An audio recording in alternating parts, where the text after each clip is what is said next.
Scott here with Rafters Sports and Movies, and tonight is a little different. We're going to do a watch party for Varsity Blues, so sync up your computer, your second device, and watch along with me and my guests today. Might have some guests dropping in. I don't know. We'll see. I did recently have a stuntman, Kevin Reed, on the channel. He was in Varsity Blues. He doubled our favorite character, Mox. And also played several other characters on Varsity Blues, released 1999. Can you believe it has been that long? So my guest today is also with me in the Rafters, and there's his banner in the Rafters. And here he is, Bearded. What is up, man? Thanks for having me. Well, yeah, 99 is crazy. 99 is really, it does not seem like it's been that long. It is crazy. And I saw this movie. My headphones are not working yet, so I'm waiting for them to catch up with me here. Go ahead, say something else. Test. There we go. So now I can hear you. Yeah, 1999. Great time for movies, though. Lots of good movies came out during that time period. Yeah. 90s was a good heyday for movies, and I think it worked out for me because I didn't see a lot of movies like growing up. So right when I was getting into movies in the early 2000s, I was seeing all the stuff that had just came out from the 90s. So I think that worked out for me pretty well. Right. So you obviously have seen this movie before. Yes. Yeah. It's one of my favorite football movies. Is this one of your, man, I haven't watched this in a while, I'm going to watch it again movies? Yes. And you know how it usually happens? I usually watch it at least once a year, and I can time it because my cousin John, this is what he calls his comfort movie. If he gets sick and he's in bed and, like he stays home from work, this is one of the movies he always watches. And undoubtedly, when it happens, he'll always say something about it.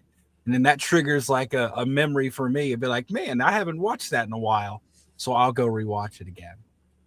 So my sick movie is Gladiator. Gladiator, that's a good one. My sick movie has changed in the recent years, and it's kind of a football movie. Uh-oh. Draft Day with Kevin Costner.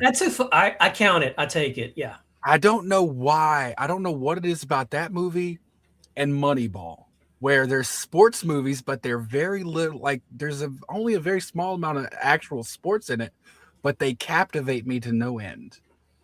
Those are I did a ranking not too long ago with a minor league pitcher, Jason Ruffcorn, and Moneyball was in his top 5. It wasn't in mine. And I'm like, oh my gosh, I got to go back and look at my list again. But speaking of that, on Wednesday, I have the star of the movie, Calvin Marshall. And Calvin Marshall is a baseball movie from 2009 with Steve Zahn. But Alex Frost is the lead in that movie. He is Calvin Marshall. And he's coming on the channel on Wednesday. So nice. Pretty excited about that. And then tomorrow I've got probably one of the most prevalent stunt coordinators in modern day history. He worked on Weird Science. He worked on Rudy. He worked on Angels in the Outfield. Many movies that we would have seen. He's coming on the channel tomorrow at 5 Central, and then Calvin Marshall, Alex Frost on Wednesday at I think it's 8 something. I can't remember the time. Give me 1 second. What do you got going on? I'll let you fill some time here. Well, as you may or may not know, my channel is I haven't done just about anything on my channel in a very long time. I kind of took a brief hiatus from YouTube. I've been on a lot of other people's channels lives recently, which I love to do. But now that I am coming back, my channel is mainly horror, as you could probably see from my background. And Scream 7 is kind of the huge thing now. It's coming out in 27th. I'll be seeing it in 10 days. So yeah, Oh, you're I'm seeing gonna it have early. yeah. Well, it comes out on the 27th, but they always have the Thursday showing starting at. There's a fan event at 6 p.m. on the 26th that I'm going to. Followed immediately by a convention in Tampa where I'm seeing it again with Matthew Lillard. Actually, Ooh. there's a VIP experience that you could purchase for that convention where you do a screening with Matthew Lillard. He does a Q&A after, and then you get some like autographed things and stuff like that. But so I'm doing that, and then my first video back on YouTube is probably going to be tomorrow or Wednesday, depending on when I have it fully edited. But it's going to be about Scream, and then other than that, I don't really have anything like concrete on the books right now.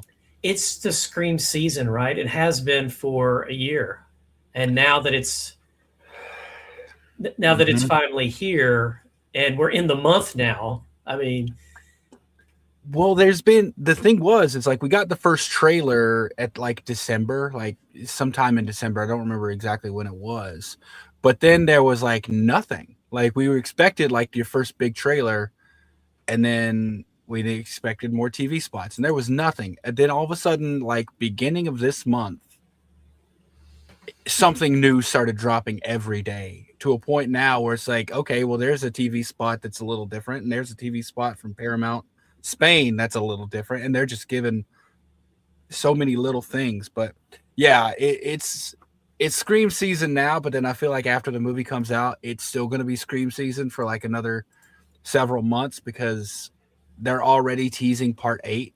So who knows, man? Who knows? well, I think also if it goes the way of the Star Wars prequels, in other words, everybody, the whole hype, and then it falls flat or the story's not quite there, then it'll be another Star Wars prequel or Star Wars with Ray. Those were just like, oh, this was not what we wanted.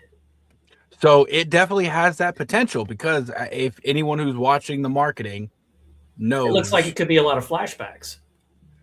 well, not even that actually. We just know that Matthew Lillard is coming back. Like his name is on the poster. Like that's how much they're leaning into. And obviously, we haven't seen him in Scream since 1996.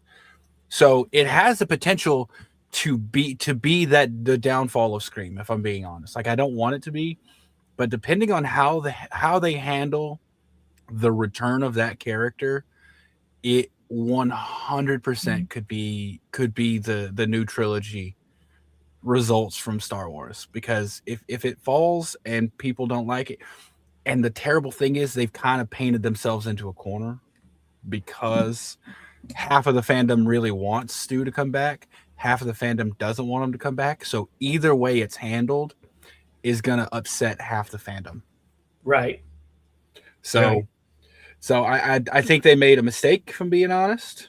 Um, but we'll see how it's handled in 10 days.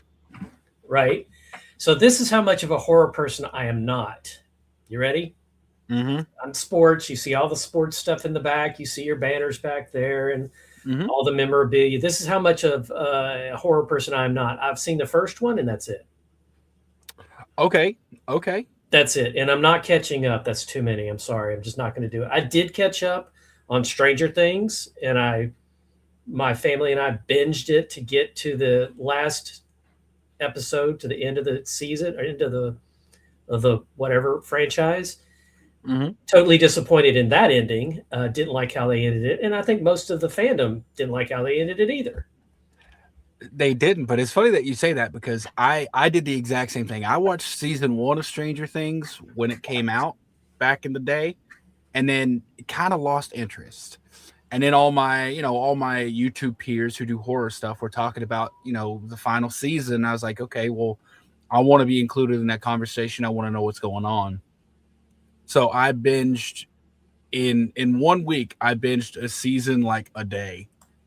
And that's And phenomenal because there's a lot of content there. it was, and You mentioned being disappointed by the finale. So are you just not into horror because you don't have the time, or you don't really care for horror? Don't really care for it. I don't like jump screams. I don't like to be grossed out. I Okay, just never mind. I was gonna say, if you were disappointed in that, there was another show that came out that unfortunately got overshadowed by Stranger Things, but it was significantly better, which was It Welcome to Derry. right. My daughter watched that. I read the book. It's so much better. So you would actually think I was a horror fan if you came to visit and I showed you around the house. You're like, oh my God, your study. I've got every Stephen King book that's ever been written.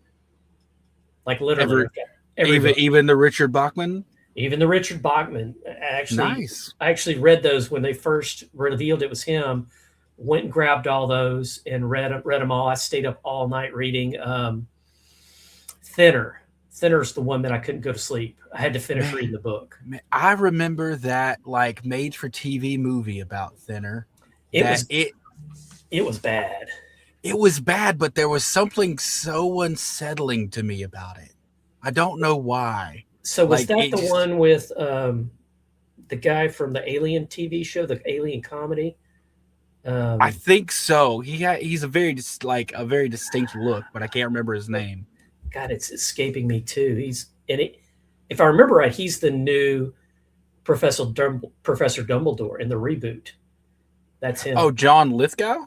Yes, John Lithgow. So John Lithgow becomes not thinner. He becomes thinner in the movie that I remember watching.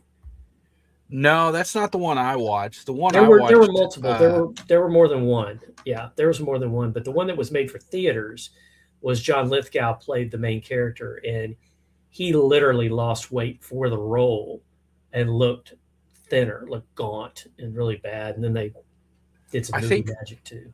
I did some really quick looking at Robert John Burke. Yeah, That's that one who. I didn't watch That's that one.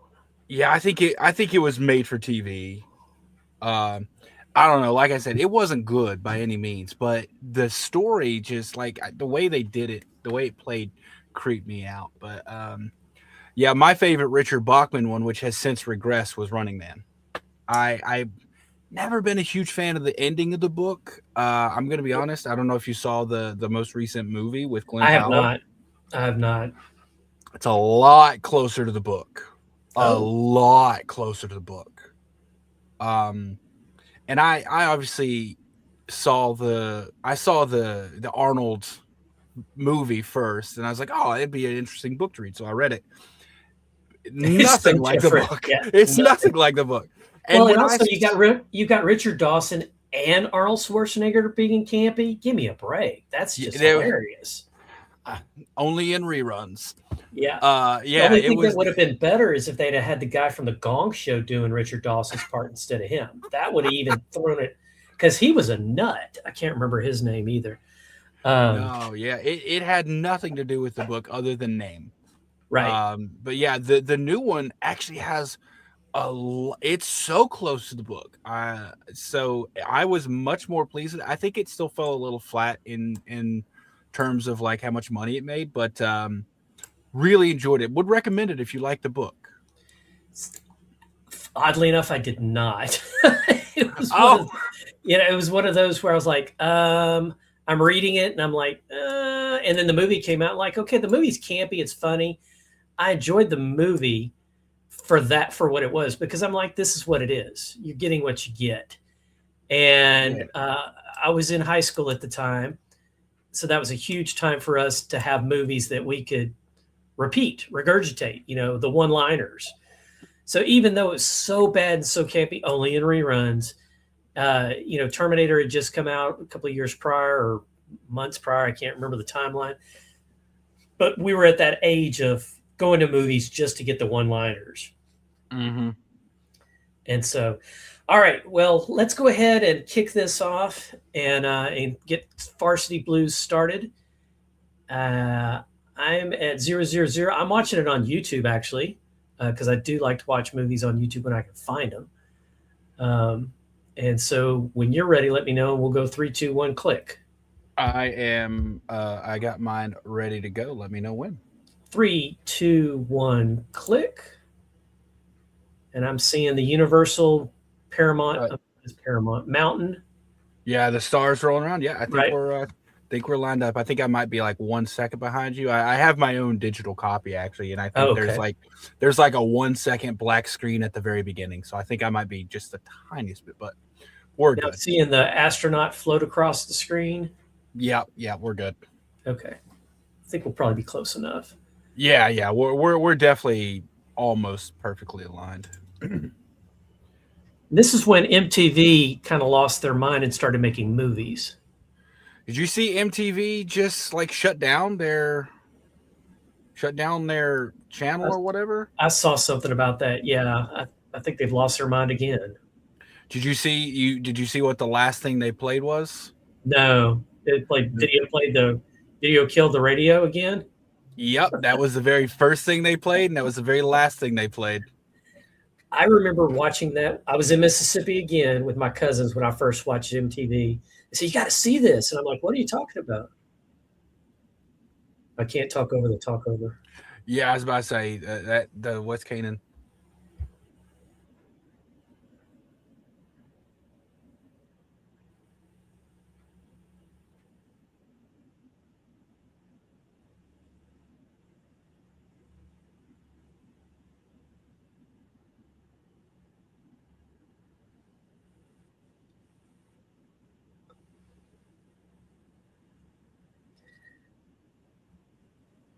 So I don't have a West Canaan jersey, but now I want one.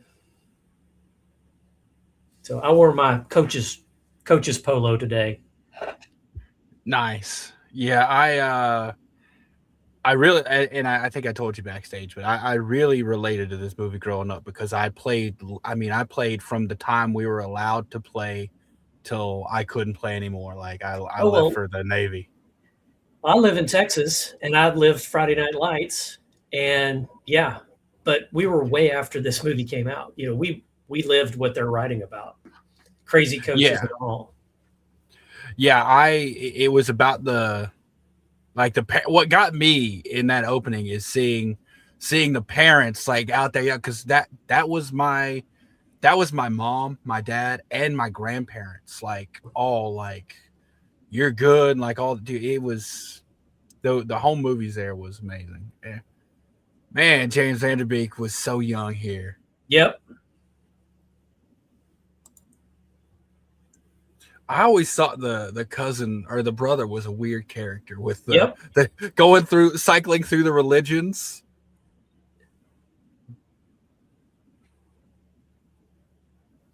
And I tell you what, no coach in Texas would ever let their players take their jerseys home. They would hand them out before the pep rallies. You'd wear them during the pep rally, and then they would take them up again. So and still, it was not the game day jersey; it was a practice jersey for the pep rallies. Our jerseys, we always had ours with us here in Tennessee. Like we always had, because we would wear them all day at school on game day on Fridays. You know, that we would go pick them up in the morning from the coach's office, and this is not believable to me at all. This part right here. What, him chasing down Billy Bob's truck? Like, right. I always saw it like I had it physically hurts me what Billy Bob's about to do with this bottle of syrup. I always dug he just, digs the pancake into the peanut butter, whatever. When he chugs this syrup, I feel my throat closing. It's good Lord. Ooh, yeah, I feel you. Oh, because it's not just the cold chill run over my body. So we lost Paul Walker first in 2013. We lost Ron Lester, which is Billy Bob, 16? in 2016. Yeah. Now, and then we lost Van Der Beek, recently. What was interesting to me is Ron Lester died in Dallas James Van Der Beek died in Austin. They both were in Texas at the time that they passed. Interesting. And I didn't even know Van Der Beek had ties to Texas at all. Other than this movie, I didn't know. Right. And honestly, I think I associate him more with Wilmington, North Carolina, because of Dawson's Creek. Right. I got to be honest. Tweeter's my favorite character. Tweeter's my favorite character too. He's just chaos, and I love that. Yep. And I was a receiver, so I really relate to him. I was lineman. I was always really heavy, and I'm a big guy, so I was always lineman.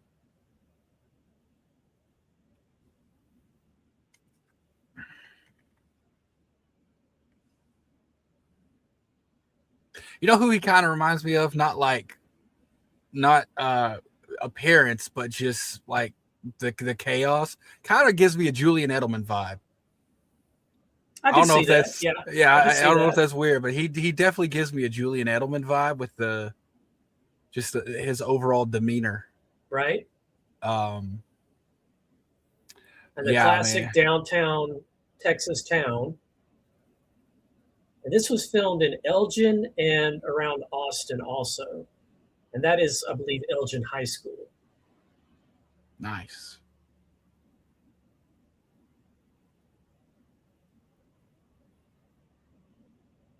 And they're playing the Texas Aggie War Hymn with Texas A&M. That's their quote fight song. I just realized how terrible Billy Bob's parking job was. Did you see that? He was so I never noticed that growing up. Yeah, I never noticed that growing up, but like that's the first time I'm noticing just how awful that. Oh God, there's a couple things about this movie that are just coming back now. Like they're I'm like, oh, now that I think about it, that's about to happen too.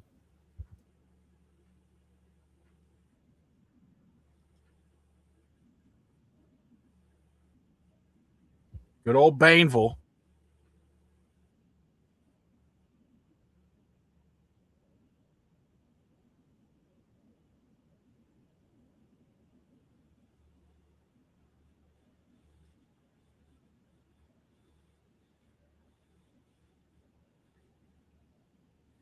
So here's what doesn't really track for me.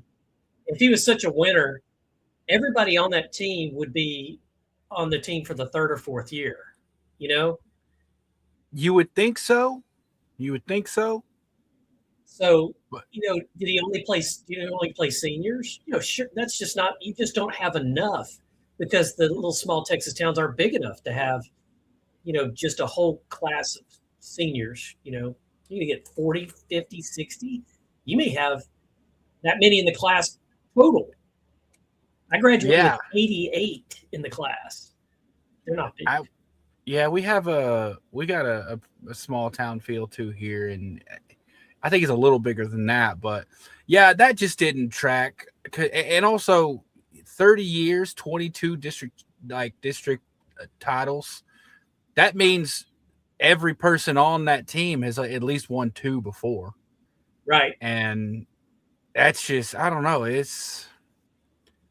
I get it. They're over embellishing for the sake of movies, but wait till we get on the football field. It gets even worse. I will say, like, my obsession with AC/DC was already there because my dad loved it growing up. But during the montage after the, you know, once they're hungover, hearing that AC/DC song while you see the slow motion, the blood covered towel thrown in the pile. My obsession with AC/DC kicked in. So I remember when they were actually filming this and they had these 2 characters in the movie and they had Justin Boots as a sponsor.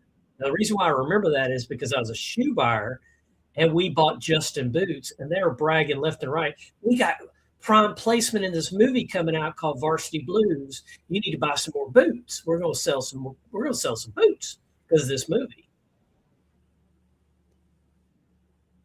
I'm going to be honest. I don't remember anything about this movie in relation to Justin Boots. Now, being from the South, he's got the hat on. That's I'm gonna like that was never something I noticed growing up, but like being from the South here and like hunters and just being in a very boots like a boot centric culture. Justin Boots, we all knew about Justin Boots growing up. Right. Oh, I yeah. never had any because they were too rich for my blood. Yep. They're too But expensive. I always had the knockoff brands. yeah, oh, I don't like needle scenes. Nope. The needle gets me every time. But to do the flyover like this at that time, and however they do crane or drone or no, they didn't have drones back then. Yeah, it might have been a helo, man. They might just have used Helicopter, it. yeah, that's true. Full deal.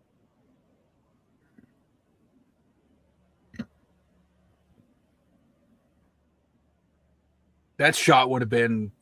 It's amazing to see also how much sports has changed because And you pull it he's sitting on the sideline reading Kurt Vonnegut. yeah. Slaughterhouse 5 or Slaughterhouse, which is not a good movie, by the way. Looking like he's reading the playbook. Love it.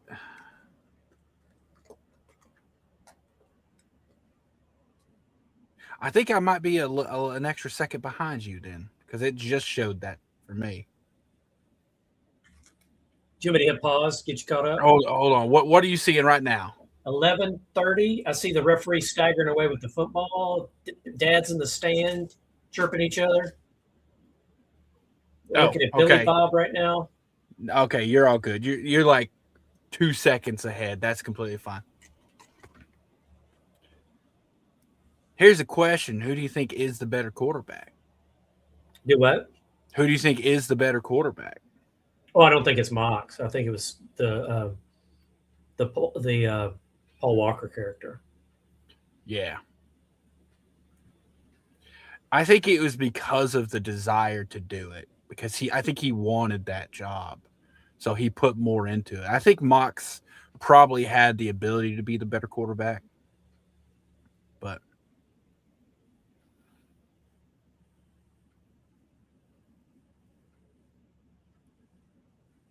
also just seeing how football's changed. Like I don't even think they wear knee pads anymore in the NFL. Right. Like right. And like I still thigh pads. I'm wondering about thigh pads too. And this may be a little bit too much information. I still can't grow hair on like my upper thighs because of where those pads always rubbed during football for my entire life. Right, because it had to go right below your kneecap. Mm-hmm. It just kind of hook right there.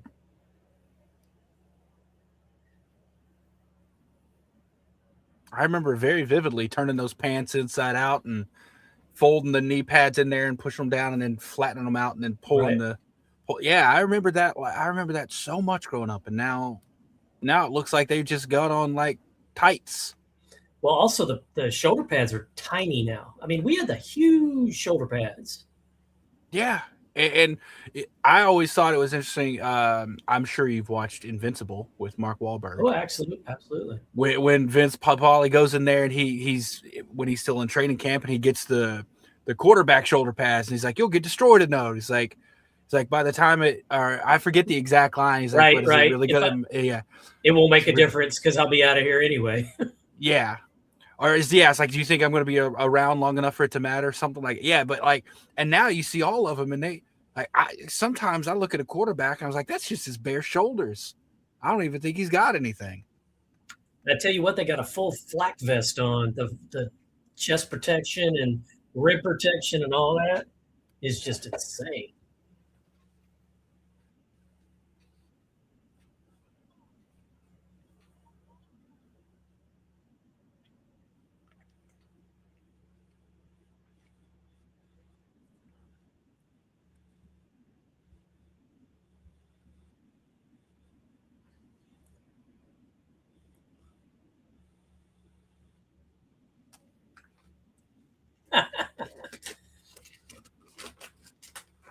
Now this is something that never happened growing up. I remember like I was not in like my household was not like here, take some Tylenol or take some ibuprofen or anything like that. I didn't really know what ibuprofen was until I was in high school. And that was because, and I can tell you the when I learned what it was, because we were getting ready to go out to practice, and I see one of my buddies taking, like, he just takes two pills, and I was like, "What is that?" He's like, "Oh, it's ibuprofen." He's like, "I know I'm gonna have a headache after practice because I haven't drank enough water." And I was like, "Oh, okay." And he's like, "Here, if you need some." And I was like, "Oh, okay." So I took two, and from then on, like, just about at least once a week, I would take ibuprofen before practice to stop the headache I knew was coming. Yeah, we didn't have that at all back then. Now there was some painkillers out there, but they never trickled down unless you really had something wrong with you.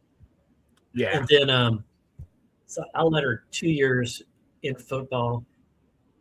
Got hurt once my senior year, but never had any kind of medication past what the doctor had already given me. In other words, once I walked out of there, I was done with the medication.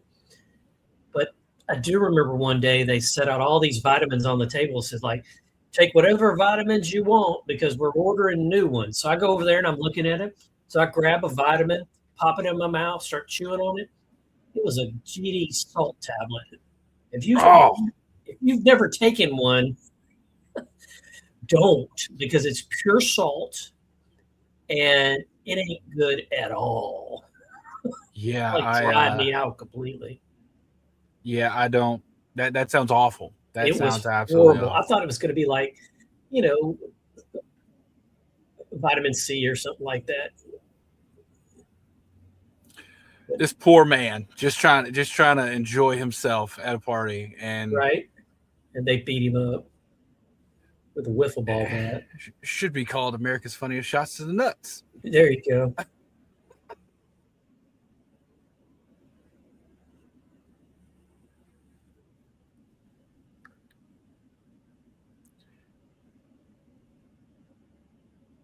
Yeah, the amount of alcohol he was supposed to drink in this movie, Billy Bob.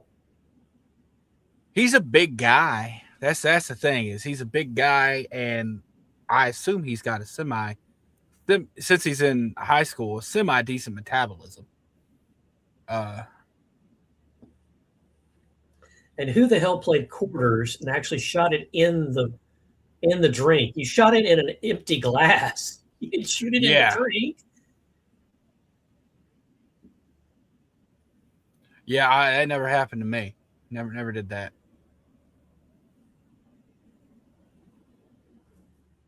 Of course, the tail end of my college career, the ping pong ball game was coming out. Where you, beer pong.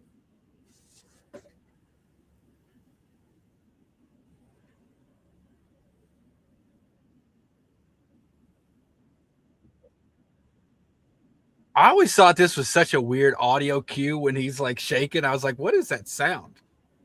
The boss gonna puke. Of all the places to puke to, that kind of goes with the comedic value, right?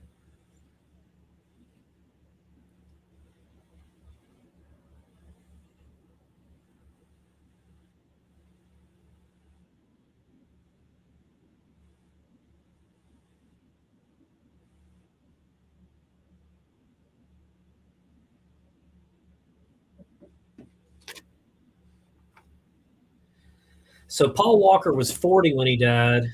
Ron Lester was 45, and James Van Der Beek was 48. Which means they were super young when this movie was made. Yeah. Well, also, that's just way too young. Yep.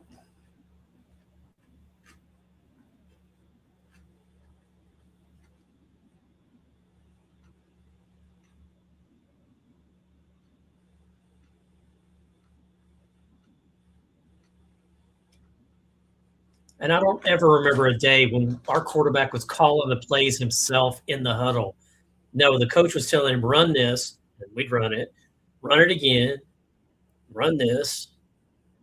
Did y'all do the armbands, or was that a little like way after our time? Yeah, I remember going from middle school to high school. Like, that was right when I saw it introduced, and I'd see him like doing this and looking, and that way, coach just has to call a number, and then you that was a game changer. Yeah. Yeah, it really was. So.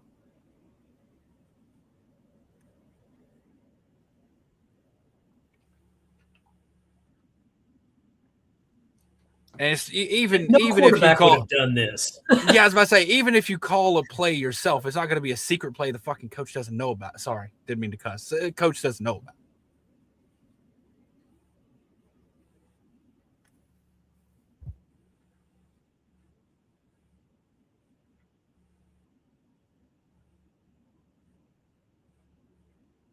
And the oop-de-oo is a stupid play, and it would have been, what is it, man downfield. Yeah, well, you'd have to declare an eligible receiver. There you go, declared eligible receiver. And yeah, an eligible receiver downfield is what the penalty would be. Yeah. They'd have to declare this. I will say one thing I'll say is, as much as the parents around here love football too, no parent would have around here, like growing up, would have saw a coach grab their child's helmet and start yanking and yelling at him and been like okay with it. Good job, coach. Yeah. Yeah. No, it's gonna be like, oh, he needed that discipline. It's like, no, you want to talk to him. You're not jerking him around by his neck. Kyle is so weird, man. He's so weird. They also wouldn't be wearing long sleeve shirts in Texas in Austin in August because it's too damn hot. Yeah, and not only that, it looks like they're both wearing two shirts. Right. Like, yeah. I was never a tucked in shirt person either, growing like I don't know why in high school we just weren't tucked in shirt kids. Did you say tuck in shirt? Well, like look at Paul Walker's character. Like his shirt's always tucked in, and I'm like, as a high schooler, that just didn't compute to me. You know, honestly, I don't remember that. I know we did start dressing better in high school. I remember that. We didn't just roll out of bed. We actually took a minute.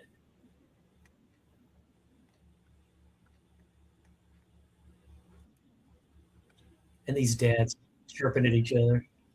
Yeah.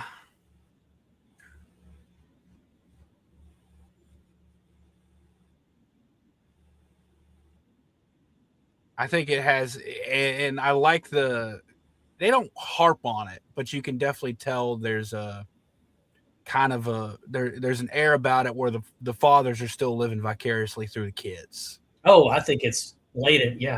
It's definitely part of the script.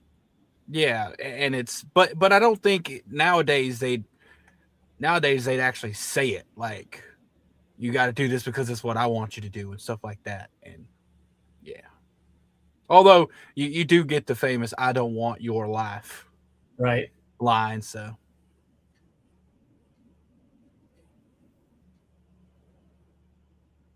and then the mom's just sloshed. Damn it! Oh, I still don't. Even if he didn't want to play football and that, I still don't think he'd nail his dad in the nose on purpose, because it sure looks like he did it on purpose to me right here. Well, and it makes it look even more so when you see a few scenes later in the game, he does it strategically. So he has the aim for it. Is that's Jesse Plemons, wasn't it? The mom? No, the kid, the younger brother. Is that Jesse Plemons? Let me look it up and see. Little red-haired kid.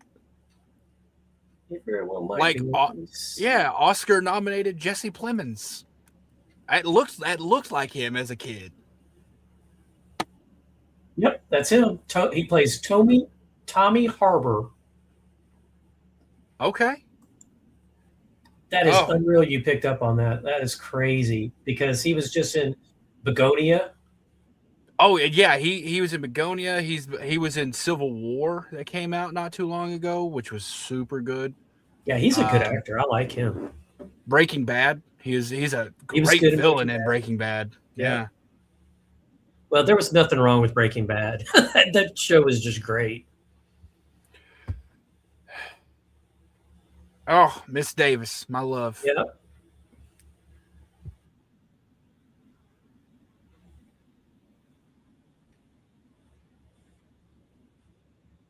God, if they'd have done that to us in high school, we'd have had so much fun with that. We wouldn't have been all monotone. Yeah, just I remember very clearly the scene of him going through the different uh, slang terms and euphemisms for the male genitalia.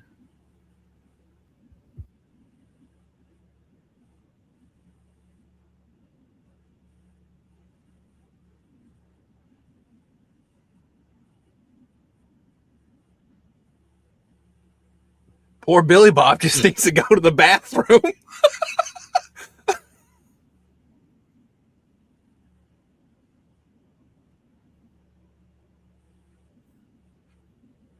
No, Bower is good.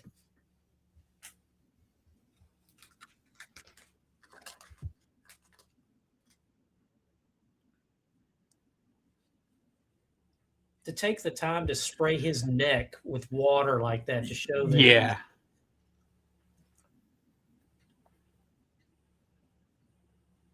Well, also, I mean, he is overweight in Texas, so he probably is going to be sweating like that.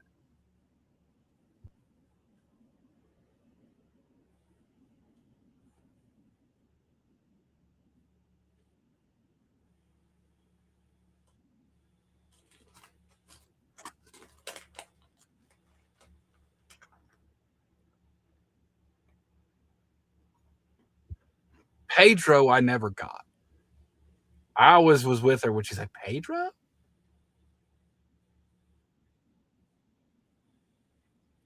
Now he's wet for a different reason.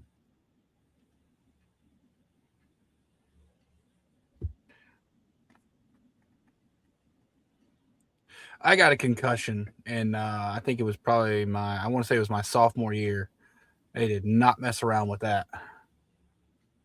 They didn't even know what concussions were when I played, and I'm sure I had more than one now that I know what they are.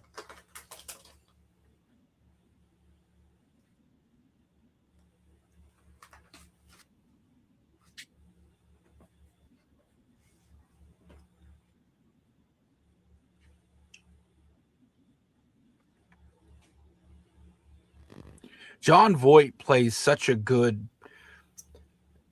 You want to say villain, but he's not quite a villain. But he's not. He's definitely not like I don't know even how to classify him. Did you ever watch the movie Glory Road? It's a basketball movie, college basketball movie. Possibly. Who's the coach? What's the overall plot line of it? The overall premise is the first college D1 program, which is now UTSA, University of Texas San Antonio. No, University of Texas El Paso. They used African American basketball players, and they were the first college team to do it and win an NCAA championship in basketball. Josh Lucas was the coach. Might be right. I'm not sure about that. But I think if Josh Lucas was the coach, then yeah. Was one of the players named Battle? I don't remember that. Let's see if I can find it really quick on IMDb. Anyway, John Voight plays the other coach, the very winningest coach ever, and things like that. Did he have a terrible nose prosthetic? I don't remember a nose prosthetic. No. I don't know why. I'm vaguely recalling a terrible nose prosthetic. So John Voight plays Adolph Rupp. So it's possible. And then what was the football player's name? The basketball player. I want to say his last name was Battle. I want to say they called him Battle.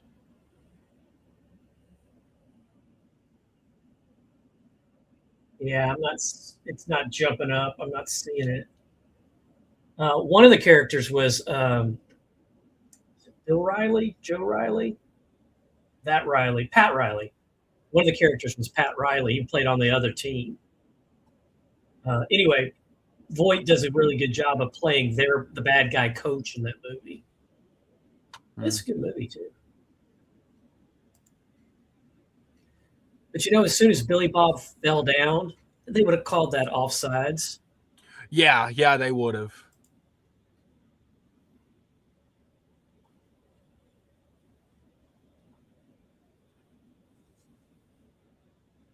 And they would not have let him get up in Lance's face either.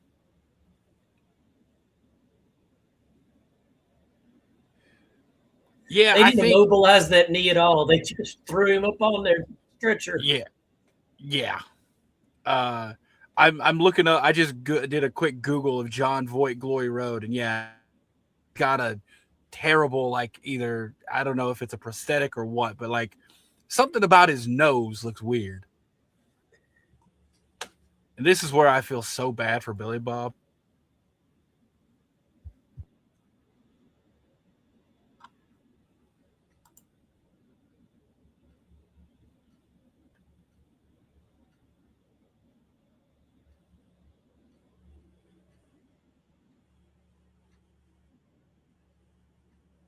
Well, now I'm your friend. Now I'm behind you, riding you at practice.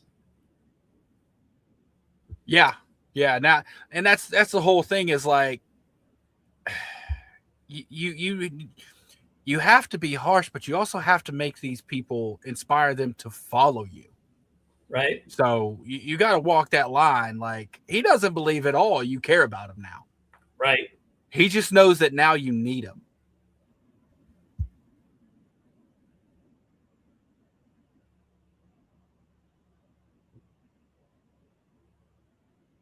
So when I had Kevin Reed on the channel, we were talking about Varsity Blue, and he said, man, we were like gods in that town. We would go to the cafe, and we were, dressed as football players, and the townspeople just loved us. Just like Friday Night Lights. And then when they shot these night scenes, they had people they had to turn people away because the stands were too full of people.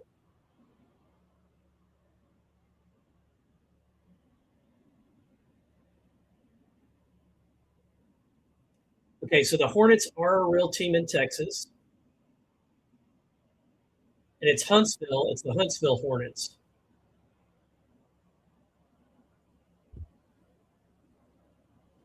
Oh, can you imagine showing up at your job, just trying to have some fun with the audience and the crowd, and then you leave with a broken nose? I always love that when his dad's laughing and then realizes, oh, that just happened to me. Right. But here's another thing. You got a new quarterback like that, you would not be singling in your play. You would be running in a player to tell him what the play was.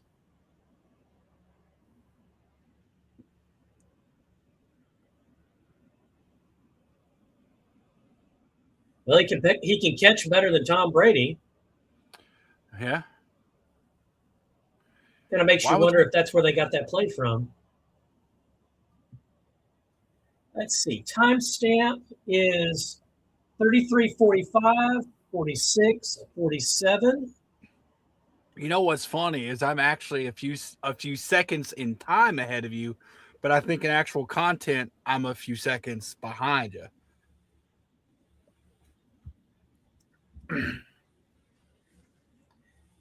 Another thing that's interesting, and it's another update, is how the jerseys fit. It's their jerseys, they're all real loose and flowy. That's what I remember. Yeah, that's what we had. And now they've got these suction cup jerseys. Yeah.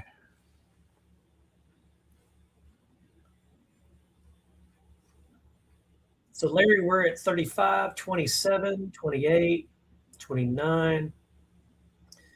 So Paul Walker's character just got hurt, and they're at the hospital.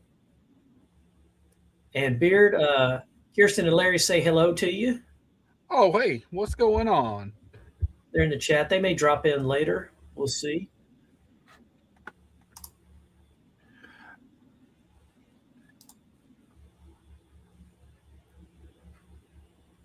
That's awesome. I hope you guys are having a good dinner. I always love that. Like they make it seem like a conspiracy. Like we removed a hell of a lot of scar tissue from that boy's knee. Shouldn't even been playing. And you see the coach Kind never of said win. anything to never seen anything to me.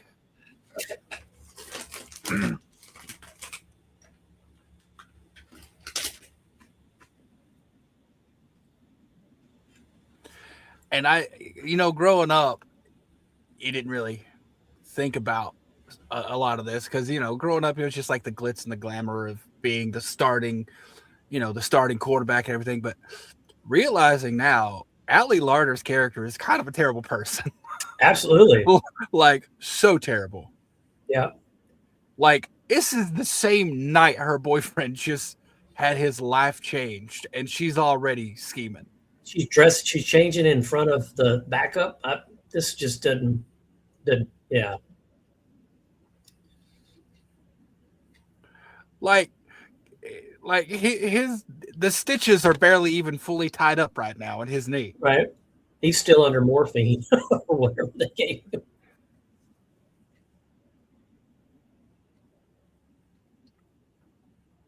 Oh, it's been the worst night of your life. Boo-hoo. Poor you.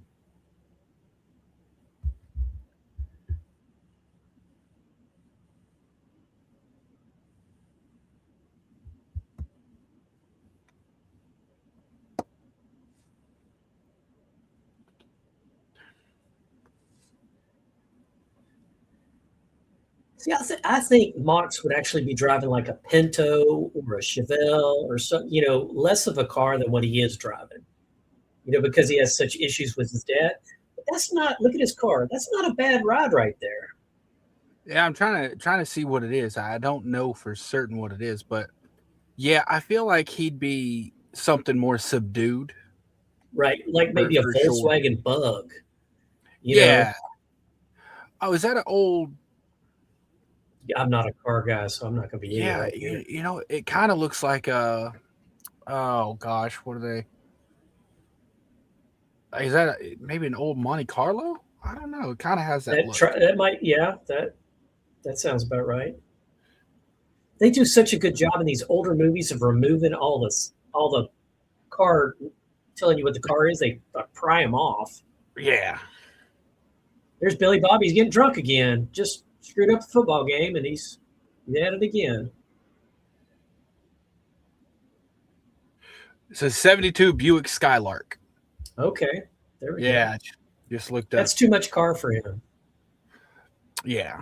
So you're aware of IMDb? Uh-huh. Yeah, I got it up. There's IMCDB as well, which is it's the Internet Movie Car Database, where literally you can go to any movie and it'll tell you the main cars that are featured in it. IMCDB? Yep. Well, thank you for that. That's pretty cool. Yeah. That is stuff I need to know. Mount me.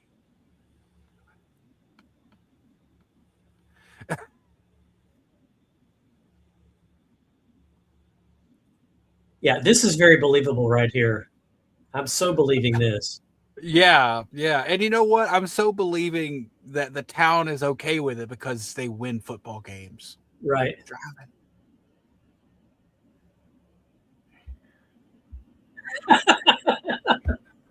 You can't outrun the radio. Now, what is believable to me is I know at least two people growing up with that I wouldn't put past doing this. I just love as he's driving away, I'm gonna go to jail.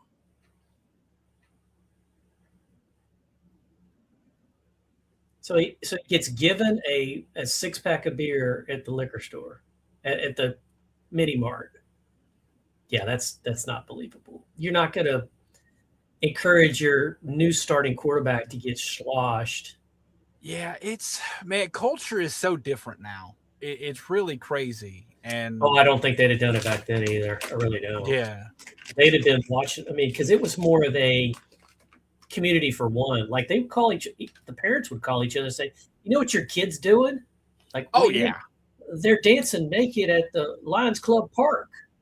They're running around, drinking beer, and dancing naked. They're doing what? Yeah. This scene is pretty funny, though.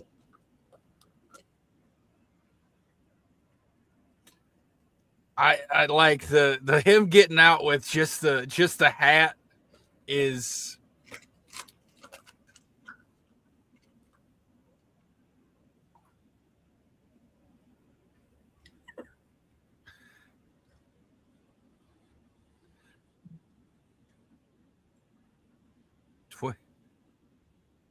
If he didn't like being a football player so much, he wouldn't be wearing the damn jacket.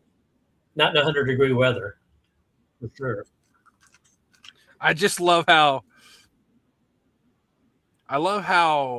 like nonchalant is. Now take off your clothes, get in the car. And you're certainly not going to give some sophomore you don't even know a Letterman jacket. You know how much those things cost? Oh, yeah, I do. They are. And you're never getting that back. You're not getting that back from her. So is this a precursor to Dawson's Creek right here? I think so. I think Dawson's Creek came out after this. So you got the whole, because wasn't that the main thing was crawling out the window and sitting on the top of the house talking about life and stuff? It was part of it. It was definitely part of it. I never really watched it, so I'm not really. All I know is Paisley was in Mighty Ducks. He was the main character in Mighty Ducks. Joseph Jameson. It was really unfortunate. It was a couple years ago now, maybe a couple months ago, but the goalie from Mighty Ducks, he got in a real bad way. But Goldberg? Yeah, did you not see that? What's up with him? He got really addicted to drugs, unfortunately, and was living on the streets. I did hear about that. Yeah. Fortunately, some people intervened to help him out, and he's recently gotten clean and is doing much better. Sean Weiss. Well, I mean, he wasn't in many movies. I mean, he was in Heavyweights and the Mighty Ducks movies, and that pretty much was it. But who I was talking about was Joshua Jackson. He played Pacey. Yeah. Kirsten says she thinks this was like maybe a year before this movie. So maybe that the reason why that scene was in there is kind of an homage to Dawson's Creek. Well, so maybe. I'm trying to remember.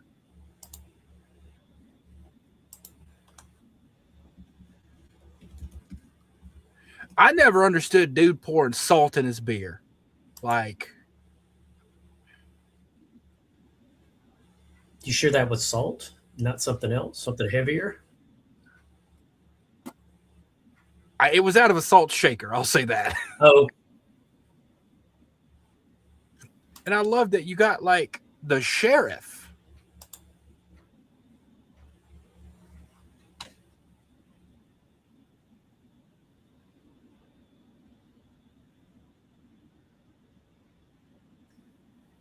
Like, he's the sheriff. He's not going to be scared of of this man. Like, you're making this man out seem like he's a villain from Terminator.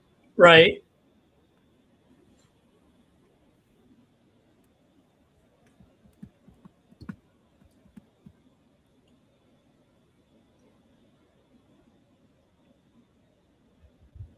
See, I so always, that right there, that would have been Kevin Reed doing that scene right there, because Mox was actually getting hit. They didn't do anything to put any of the actors in any kind of harm's way.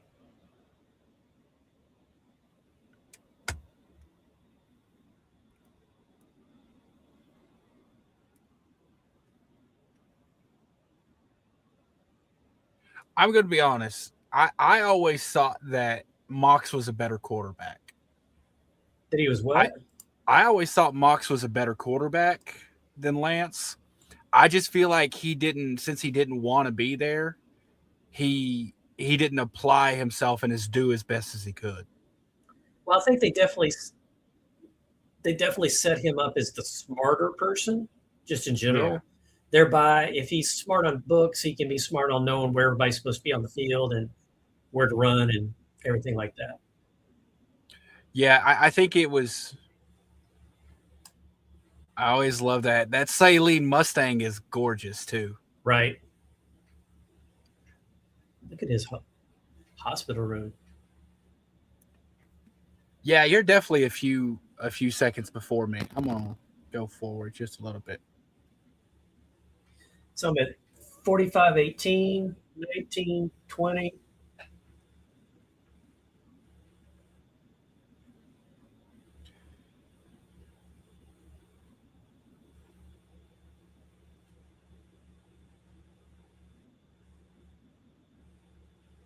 Did That interview. yeah. She just throw his did she just throw the stuff in his face? Yep. Yep. Okay.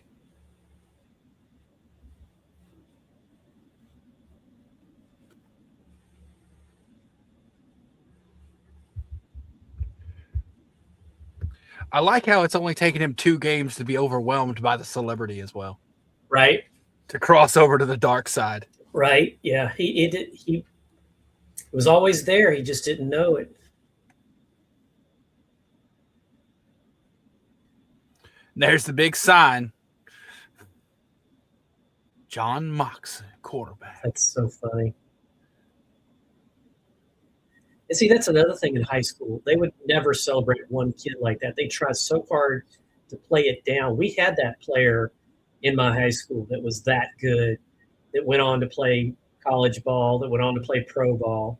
But the coaches are trying to play him down, so everybody's doing their job too, so they can put him out there to shine.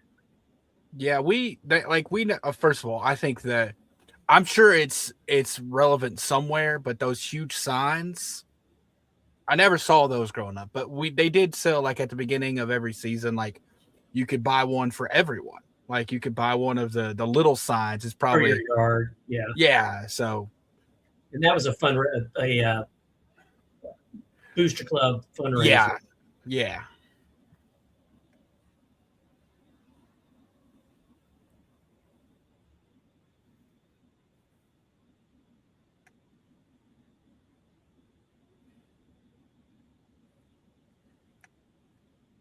That's And so stupid.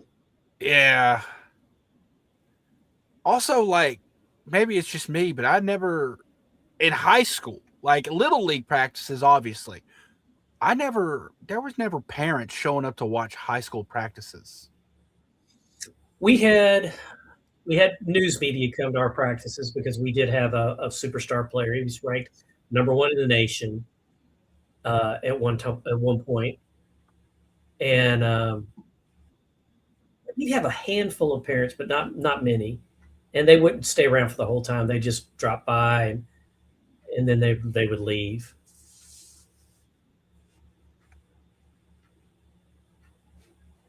Our coach never had an office like this, though. They tiny little offices.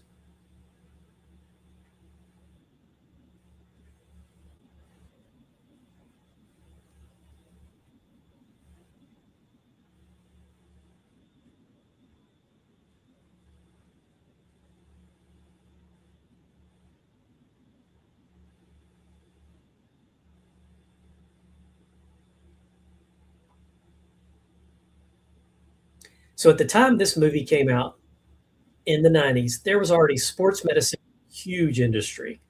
Mm-hmm. They'd be working on fixing that. I mean, we had the tub with the jets in it in the 80s, and then the machine you could put almost on any muscle that would flex. Yeah, yeah. We had back in the 80s. So you can't tell me in the 90s they didn't have some advancements. Well, and it was also like a head injury like that. Like obviously back in the 90s, we didn't quite know the long-term impacts of that, but it still wasn't treated like it was nothing. In the 80s, we had the helmets that you could blow up. They had the pump helmets, which to make them fit better. Helmets. And you could get it, you could put it on, pump it up, get it just right. So yeah, it's they're just setting him up perfectly to be a villain. I will say this, from what's purely what's displayed in this movie, I'd say Billy Bob's probably the best actor. When the scene I we get agree. to later where he fully breaks down, like it's hard. So I'm thinking the whole idea behind his brother. Are you on the brother scene in the? Yeah, all praise be to Allah. Yeah. So I'm thinking they're trying to make him kind of be like, I want my $2 from Better Off Dead, kind of that crazy kid character. Because we don't see him much after this. Yeah.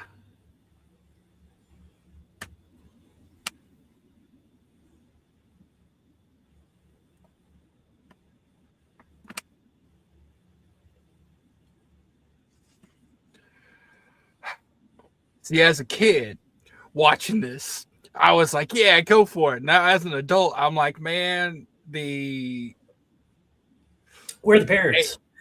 well, it's like one, where the parents, two, Amy Smart's character is so much better for you. She seems like a legitimately better person, like just objectively better person.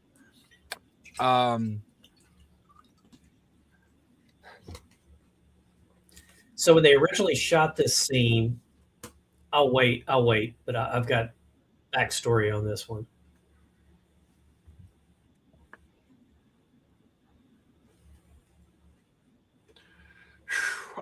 an ice cream sundae, you say? And I don't think he would be here if he had even a half girlfriend. You know what I mean? Yeah, and he's like, yeah, you want whipped cream. Are we around the same time now? Okay, so he just turned around scratching his head. That's perfect. We're perfectly aligned then. Perfect. She just grabbed the glasses. Yep, yep. Yep. Okay. All right, so I'm going to go ahead and tell you what I'm going to tell you before she comes out. They could not use real whipped cream because it kept falling off her body. So Shaving cream. they have shaving cream that they had to use because whipped cream doesn't have enough density. And it'll just melt. It Yeah, just like slide right off because of her body heat. yep.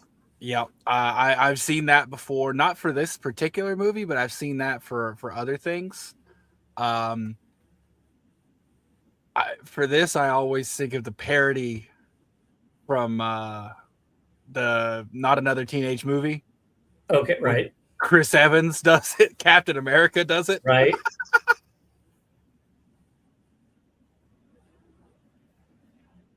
I also like how I don't know if you could hear the heartbeat in the background. There's a thump, thump, thump, thump. Right before she came out, they had that underlying heartbeat playing that I could hear, but have never noticed it watching in a theater or watching on a TV.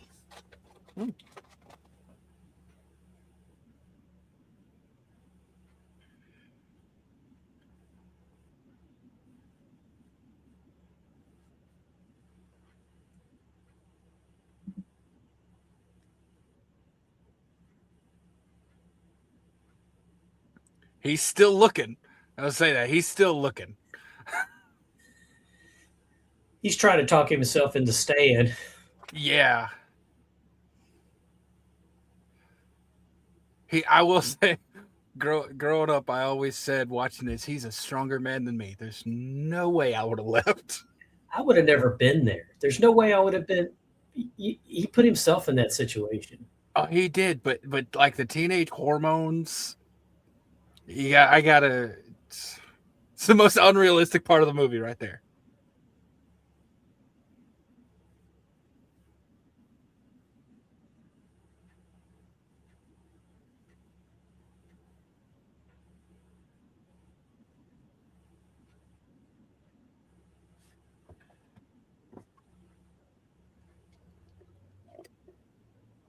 So the YouTube version I'm watching just bleeped out his cuss words. Okay.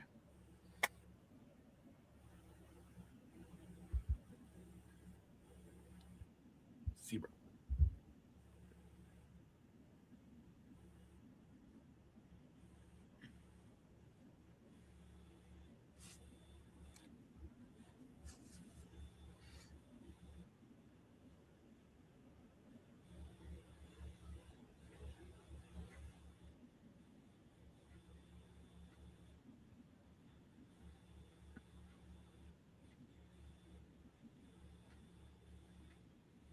Yeah, because Mox doesn't care about anybody but Mox. Yeah. I like to give him the benefit of the doubt, and it's not that he doesn't care about anyone, it's just that he wasn't really paying attention. And I agree with that. He's kind of oblivious to it because he's got his own shit going on.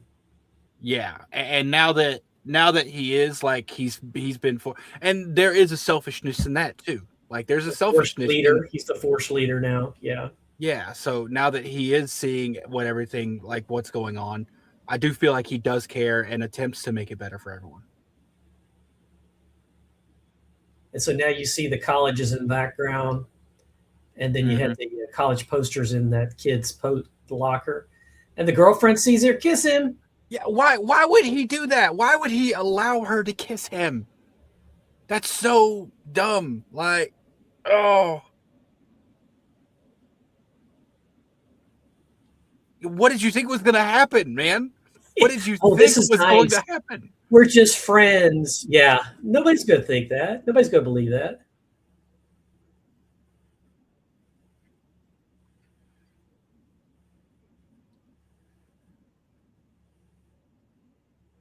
This is very, Peter's little speech here is very Bill Cosby. It's not good. It's not good. I love that. You think you'll enjoy prison? I don't know. What?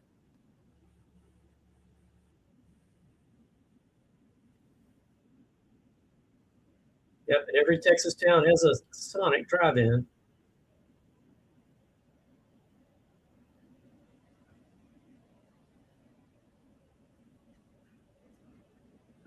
Yeah, you notice he's not wearing his leather jacket anymore. Yeah, because he gave it to that. He's not getting it back. He gave it to that sophomore. Yeah, he gave it to that naked sophomore. And he's never getting that back. Why on earth would she give that back? It's so funny. She knows about the whipped cream bikini.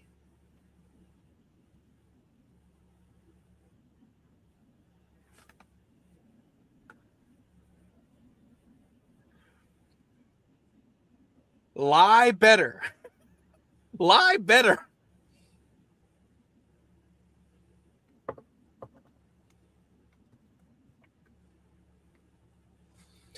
This is definitely a coming of age movie. Yeah. Because that's what they're showing us right now.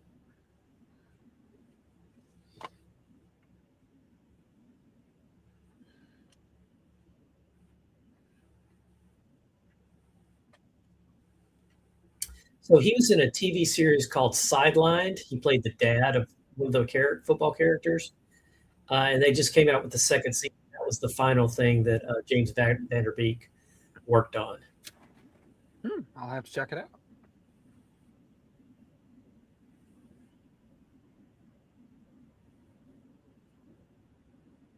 I love this. She's like, "You want to bet? You want to bet?"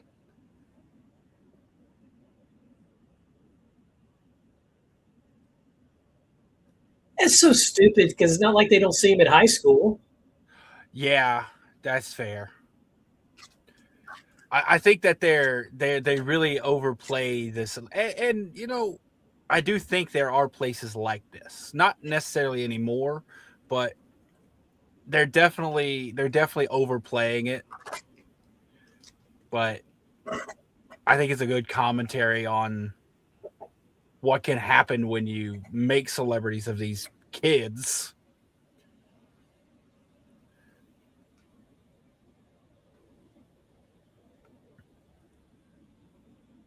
So how the heck did they get into a strip club? Well, you got to think, if the sheriff is willing to bend the knee to the football coach, and the mini mart guy is just giving Mox a 6-pack, and I love that little hesitation that Billy Bob had too. Like, he didn't say.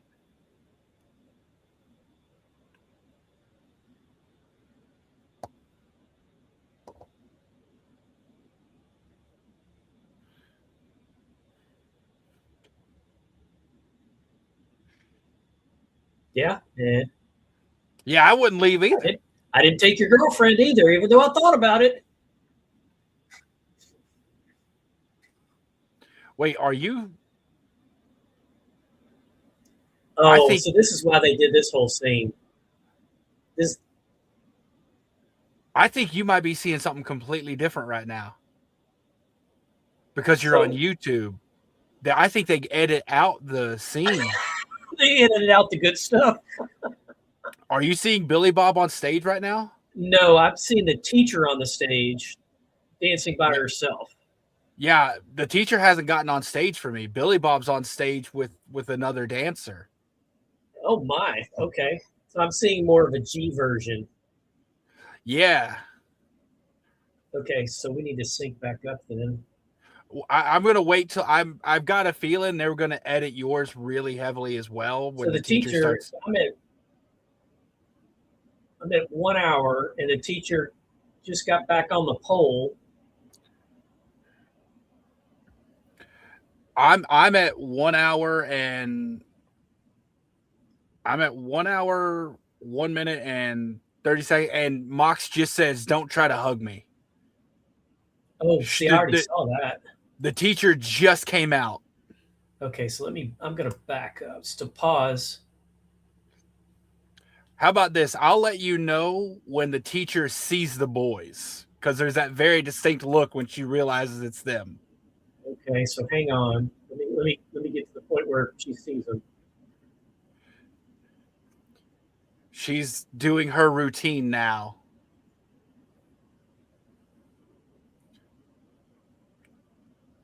Oh, she just noticed them. Okay, got it. We're synced up now. He just said it. All this going to the strip club for the gag with the teacher, making extra money. Yeah, which is honestly a terrible commentary on the state of education. And it's still that way. Not much has changed.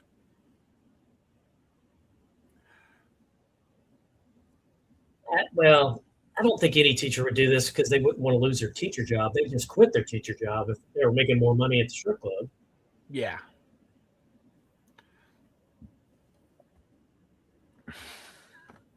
Tweeter, man. You definitely wouldn't be having a drink with them. No, that's more than losing a teacher's license. That's 10. Let's go to jail. Yeah. Let's go to jail for underage this and underage that. That's one of my favorite lines is from Billy Bob. I quote that so much. So I give it a 10. A 10. This is totally believable that in a small Texas town where there's only maybe 1,300 people in the first place, that they go to the landing strip and none of their dads are waiting for them when they come out. So he just said it's 7:00. Are you?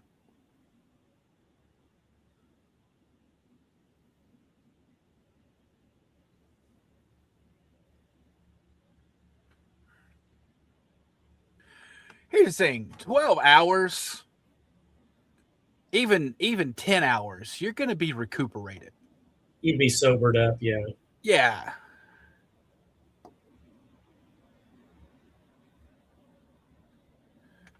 Now, you might not be feeling the best, but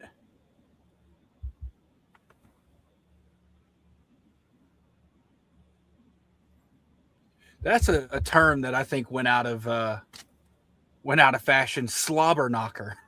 I don't think I've ever heard it except in this movie.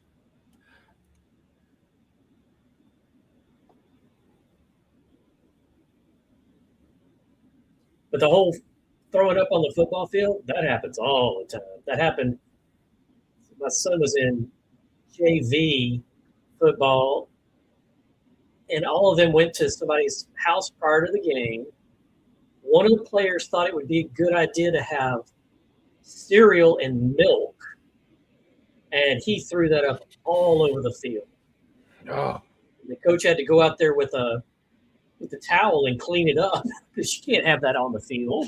You reminded me of the Replacements when the sumo wrestlers eating all the eggs before the game. Oh, right, for the Replacements.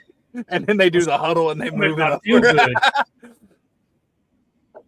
This right here, AC/DC playing during this montage. Man.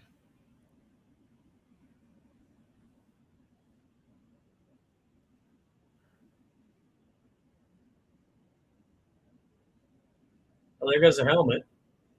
Yep. Wait, I didn't see a helmet pop off. There was a helmet coming off, and then they clipped it, and it didn't. You didn't see it again. Okay, okay. I don't know how, but I'm a few seconds behind you because it came. No, you're behind me. I just saw that.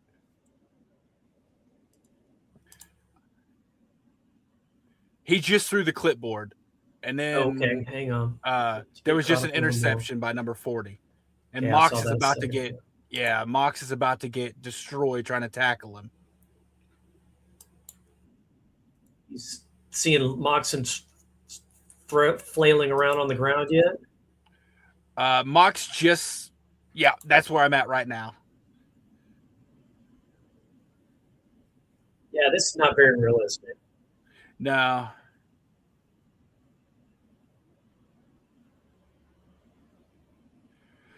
I tell you one thing, man, really makes me miss playing football. Oh, absolutely.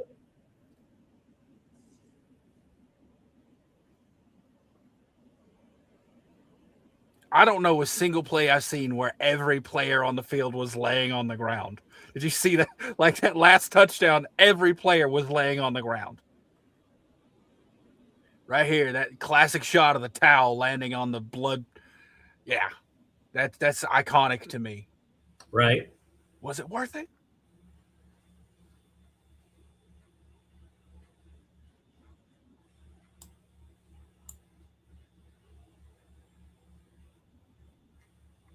And also, there'd be another quarterback, and if Mox was playing that shitty, they're going to put third string in. Right. Well, it wasn't him too. It was Tweeter. They wouldn't have been throwing to him. They wouldn't have been handing off to the running back.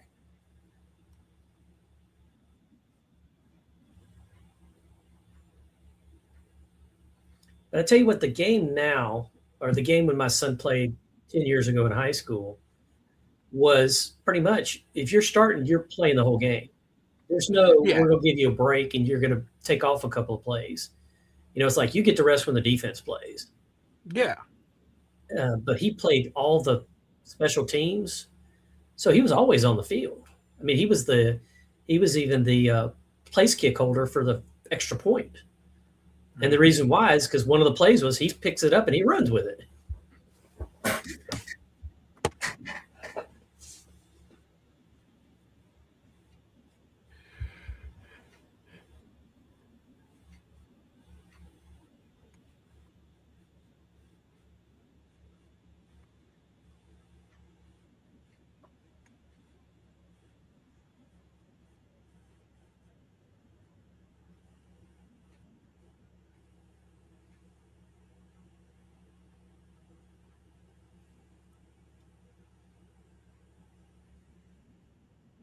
Oh yeah, this was an away game. I forgot that part.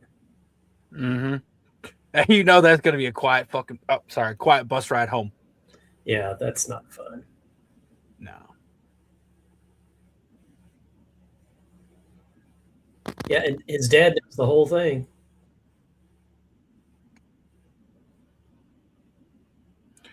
What kind of savage? See, now that's the dirtiest thing Mox has done. This whole thing is drinking the orange juice right out of the carton or right out of the jug.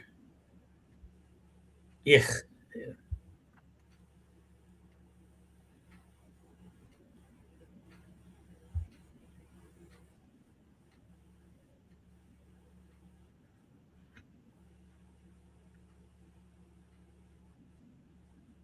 Now, this is probably the best thing he does in the whole movie right here is to go find Billy Bob.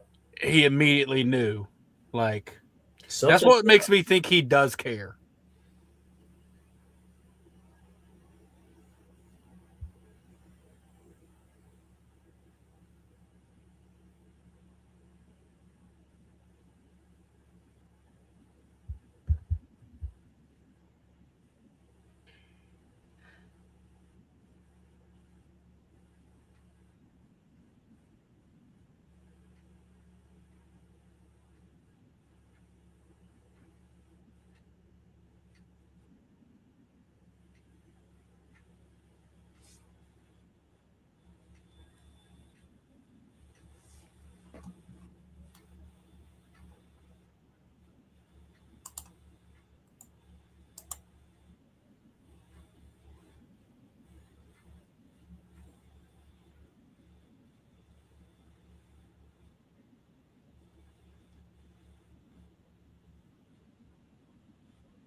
None was very, none was ever good enough.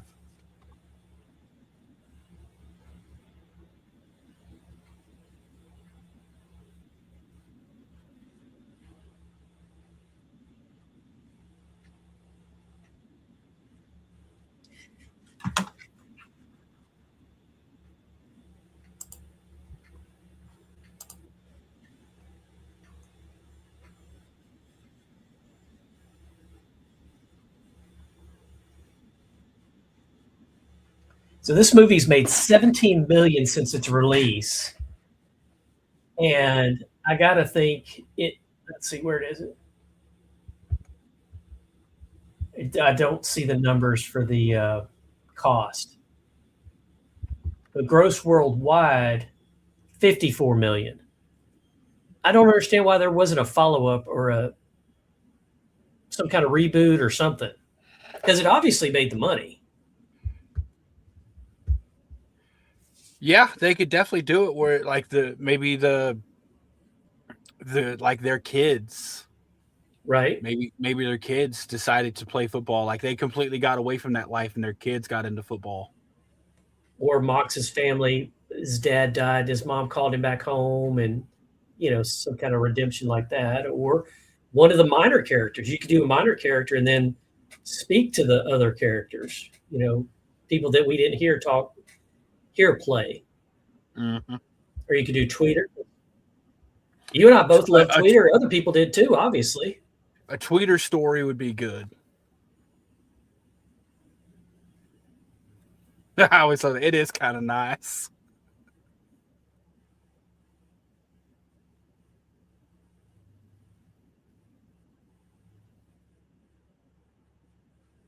All right, so this happened a lot when I was growing up, where big schools were dropping down to the smaller districts and then just running through people. Mm-hmm. I think somehow we're getting. Oh God, now he's got followers.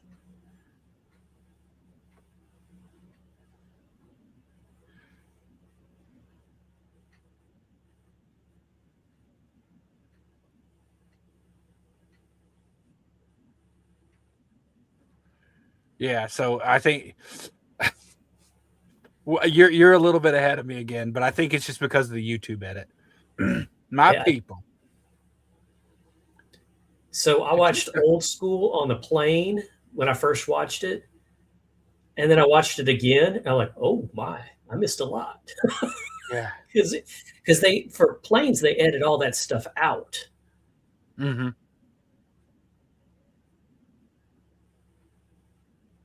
Why'd they pick Brown? Why not Princeton or Yale? I don't know. I know it's an Ivy League school, but it's a more Ivy League school. I think they didn't want to oversell, which is weird to say because of how much they're overselling the football stuff. So a good friend of mine went to visit Brown. He had an offer. It's a full academic, even though he was going to go play football for him. Mm-hmm. Like that. That's so.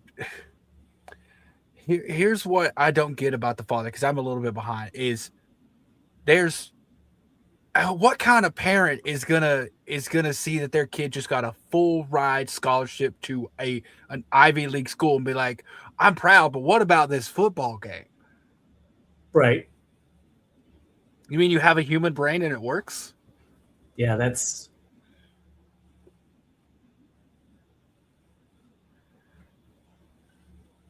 I love how easy he picks him up too.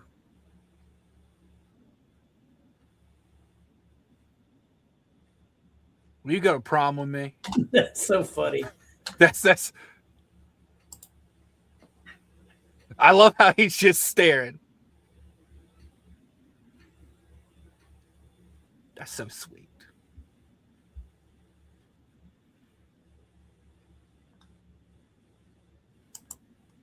I love that. Okay, so Tony, so you'll love this. Tony Perinsky. She plays Miss whatever, Miss Davis. She was also in Texas Chainsaw Massacre: The Next Generation. So now you've got some homework to do. Now, yeah, I was about to say that I got to look it up here. And I can't believe Jesse Plemons was in this. I mean, you picked that one out. Wow, that was crazy. It's such a bit part too. Everybody's got to start somewhere. Mm-hmm.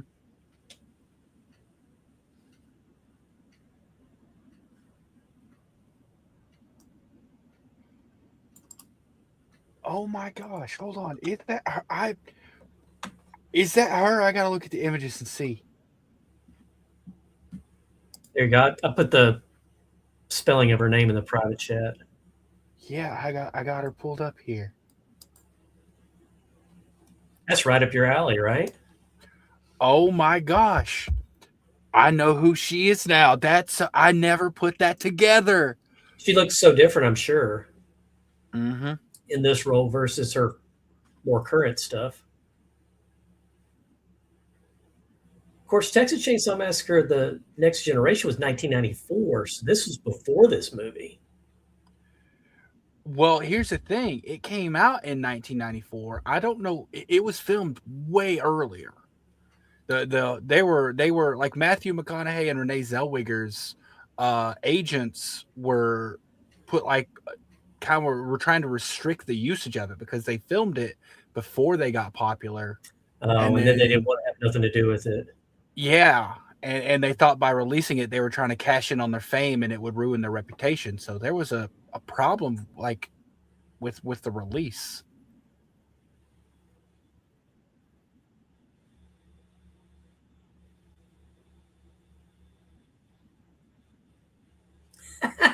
I like how the girlfriend's just like, why are you whining? Yeah.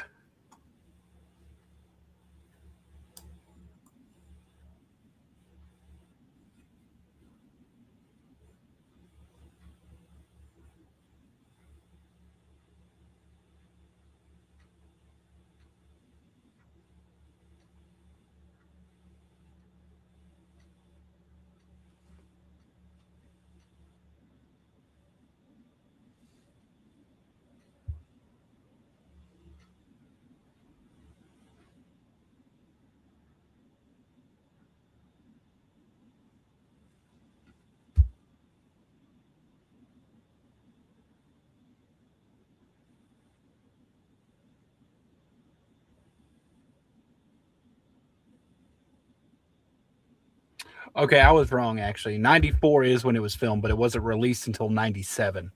Oh, good Lord. Yeah. So, and that's because they tried to, like I said, they were claiming that by 97 they were trying to cash in on their names. So, Well, Texas Chainsaw Massacre as a film had a very storied past and it hasn't been an easy road. no. So you know the original where the guy in the wheelchair gets killed? Yeah, yeah. Okay, so all the non-working cast are on either side of him as he comes through that cornfield, and they're squirting chocolate syrup on it out of their mouths. They're like spitting chocolate syrup for the blood in that scene. That's how they created that with chocolate syrup, and they're literally going spitting them at him. You would never do that in today's environment. You'd be using squirt bottles or something like that. Well, the scene in the kitchen where they like cut her finger, or in the dining room at the dinner scene where they cut her finger, they kept having a problem with the blood, the blood tube, and she told like they were doing it for so long and she was so tired of it, she literally told them just cut my finger, just do it, and they did. Yeah. And this is probably one of my favorite uses of the There Goes My Hero. Right. Like,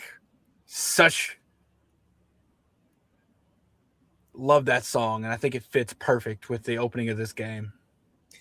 I always thought Mox would come back and be a coach, not necessarily Lance, even though Lance does get the clipboard in the second half. Well, I think if Mox, like they both have a, I thought it would be funny if they came back because I think Mox has the intelligence more so, but I think, and I've already said this, I think Lance has like the hard work ethic side of it. I think it would be funny if they came back as opposing coaches, kind of like a little rascals situation.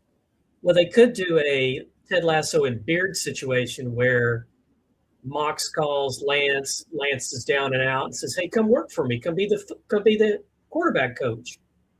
And then that's his redemption, is being the quarterback coach for Mox. Man, this soundtrack, I always forget how good the soundtrack is.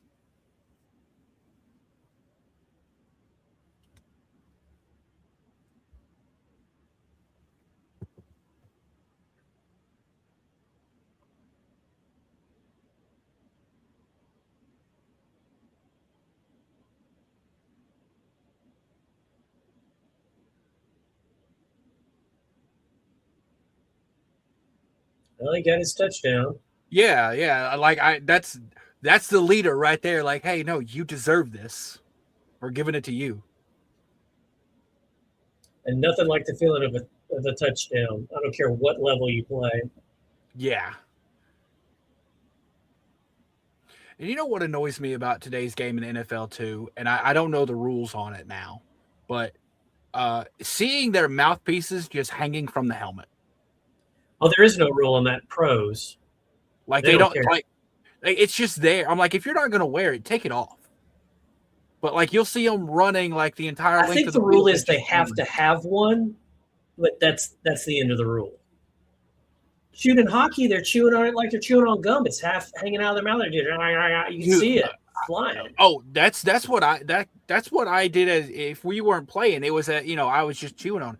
I remember this is gonna sound gross to some people, but it would always be like it's a one size fits all. So like we would get them at the beginning of the season, you cut them so that they'd fit in there, and then we would always boil them to Right? like soften it up, and you put it in your mouth when it just comes out, and you chomp down on it so it's more formed to your mouth.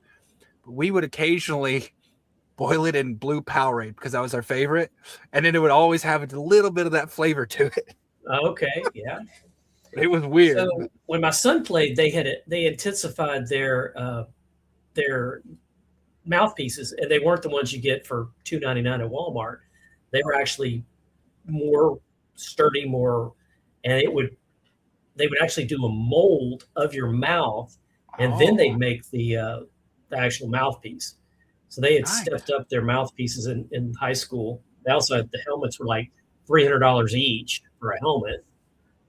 Well, I Whereas remember. Oh, sorry, go ahead. that's just crazy.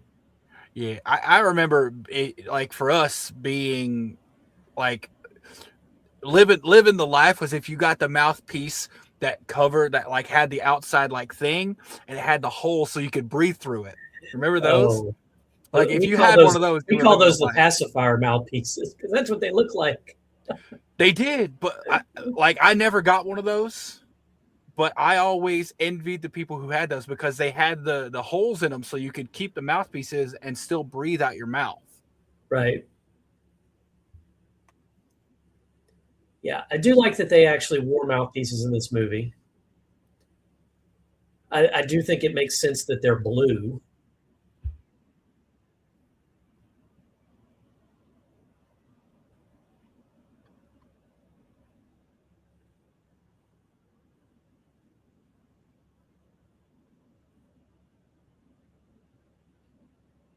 They're acting like it's Mox's fault that he's kneeling on the football. That's not his fault. Yeah, like he doesn't make that call.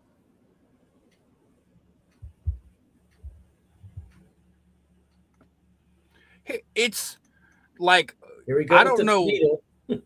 Yeah, I don't know. Like the outrage at this point and the woe is me. It doesn't make any sense to me because you're one touchdown away at halftime. You got plenty of time to make that touchdown up.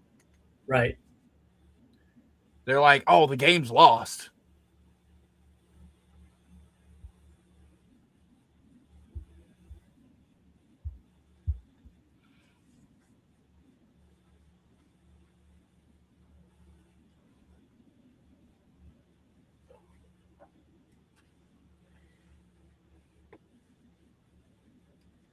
So Billy Bob is stronger than Kilmer. He's going to kick Kilmer's butt. I always thought that line was funny. Oh yeah, I'm a rip your arms off and beat you to death with them. Love that line. Yeah, they blipped out the F in this on my YouTube version. I honestly do. I do think Billy Bob's stronger than. I think Billy Bob's probably stronger than just about every person on that team. He's bigger, that's for sure. I don't know that he's stronger. We never got to see him working out. We never got to see him working out. But I got to think that this man spends every play he's on the field pushing 200, 300-pound men around. He's got to.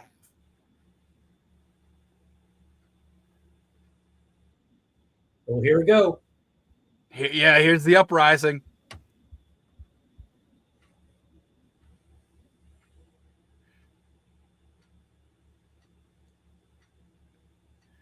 I love this. I love just the implication of Tweeter taking snaps. The whole offense has to change because now you don't got Tweeter taking catches. Right. Yeah. You Now, don't have his speed. You don't have his hands. And your running back is on the table back there. Like your whole offense is gone with Moxon not in the equation.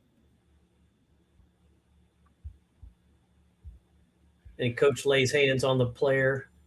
Yeah. And then where's the assistant coaches? If this had happened, the assistant coaches would have taken. Oh yeah. They would have taken over, so fast. I love the realization. Like John Boyd's a damn good actor. Like you could hear it in his voice. He knows he's done. Well, maybe 30 years was too many years. Dadgummit, should have quit last year.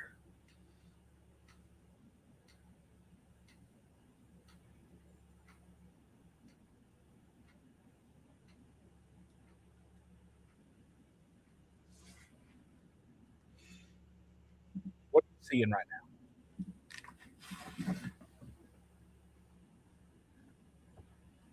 I'm seeing him stand in the hall right now. Are you about there or are you later? I'm there. He's already walked down the hall.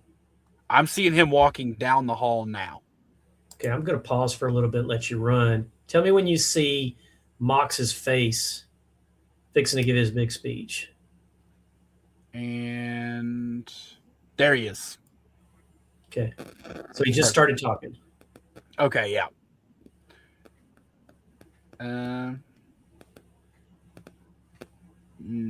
Let's see. Now he's talking. 48 out. Yep. Okay. We'll let that play for a little bit.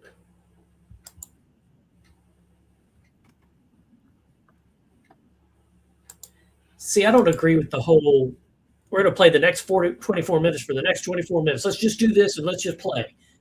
No, if you lose, you will hate it for the rest of your life. It's true. It's true. I always did do I did always play with the leave it all on the field, Yep. Sticking with that Apollo creed. There is no tomorrow. There is today. We didn't have near as many motivational movies when I was playing sports as we do now. Yeah. There was Rocky and that was pretty much it. And we got the slow clap.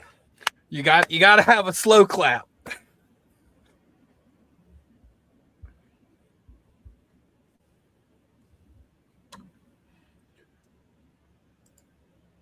So I think the movie that I remember Tweeter in the most is, besides this one, is the Ocean 11 movies. Him and Casey Affleck's character as brothers in the Ocean's movies were so good. In Brothers? Or no, they were brothers in the Ocean's movies. Okay, yeah. Him and Casey Affleck, yeah. I actually thought he was going to be a bigger actor than what he ended up being. I thought he was going to be in like Dawson or Dawson's Creek, he's done a lot of movies. Yeah, he's played a lot of parts. Just he's kind of this sounds terrible to say, he's kind of forgettable in some of them. Secondary. Yeah.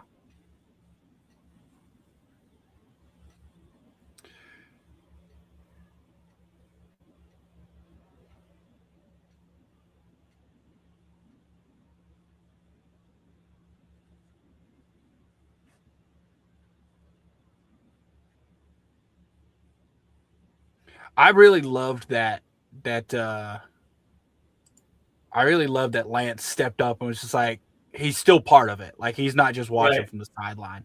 Right. Or he's not in the stands or in the skybox or whatever. Yeah, like he's But also, still in this participating. situation, you had been doing a 2-minute drill every practice, the last 2 minutes of practice. So you would have your 2-minute drill down. You would know what plays. It'd be 1, 2, 3, 4 in that order. And there would be no calling plays. It would just be go.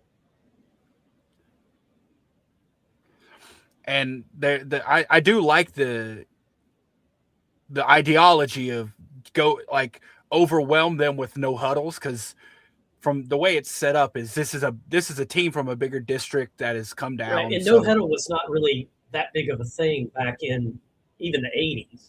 Yeah, so like they're not expecting it, and you're not giving them time to adjust.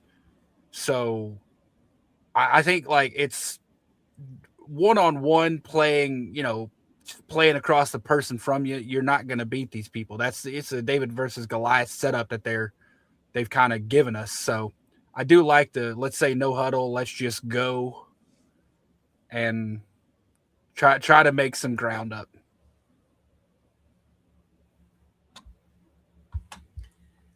Hey, JD, thanks for popping in the chat.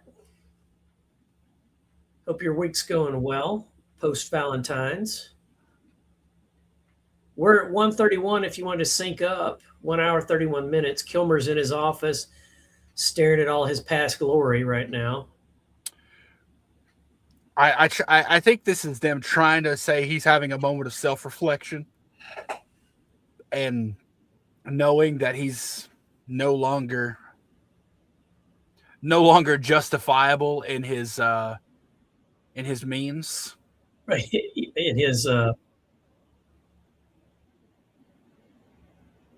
his dictatorship. There you go. That's a good one. His dictatorship. Yeah. Win at all cost.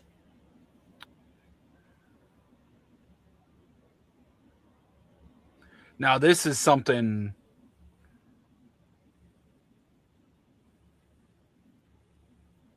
Coach Lance, put me in there.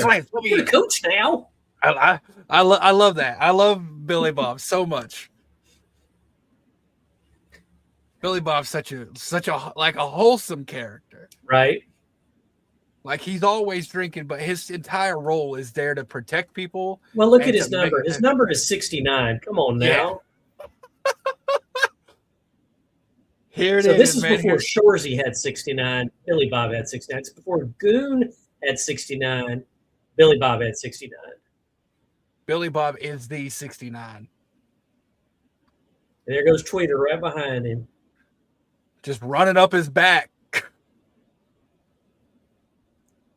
I like the Iron Man football too. Like now they're both on offense and defense. Yeah, we played the offense defense also, and I didn't care. So dog tired at the end it wasn't even funny. I don't know. Now I want to watch Unnecessary Roughness too. Well, what you need to do is go back and watch North Dallas 40. Okay. Go way back. If you haven't watched that one, that is a classic. I believe Nick Nolte's in it when he was young. And to see a young Nick Nolte acting, it's just crazy. God, I want to play football again.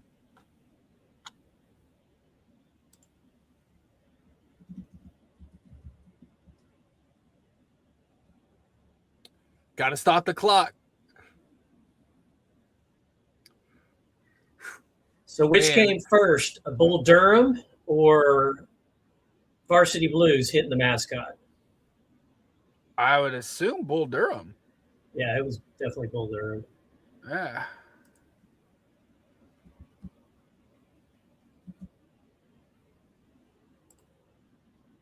You got 7 seconds.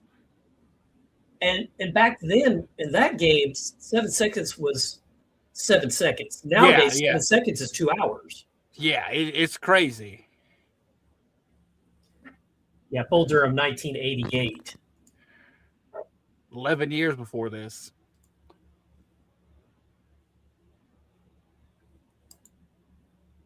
I love that the dad's praying. Yeah, that tracks. Yeah. In Texas in the 90s, you know he's praying. So Well, our also that's a football grass team. field, which now even the small schools have AstroTurf. Oh, My not us little high here. school now has just got AstroTurf this year. We're still grass here. Our thing, they're clapping. Our football team is the Mavericks. So we did cowbells. Oh, okay. Cowbells are everywhere here. Okay, Billy Broad broke free. Yeah. Tweeter coughs it up. Right before his knee hits the ground. I love that he crosses the finish line carrying like 2 people.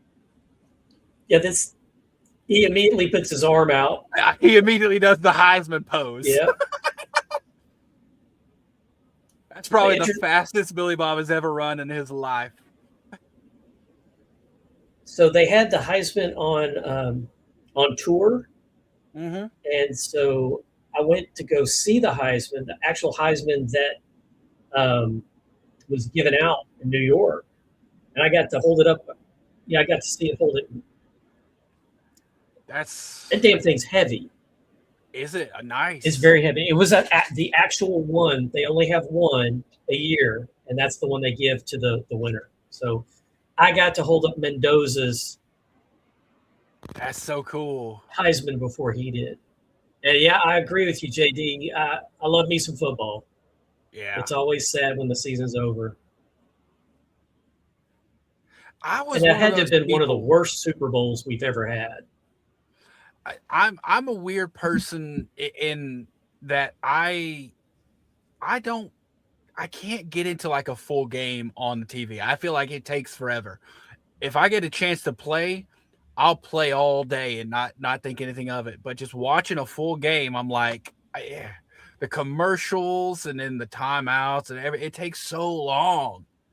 Thought you don't date football players. Oh, no, that's what it is. Thought you only kissed heroes.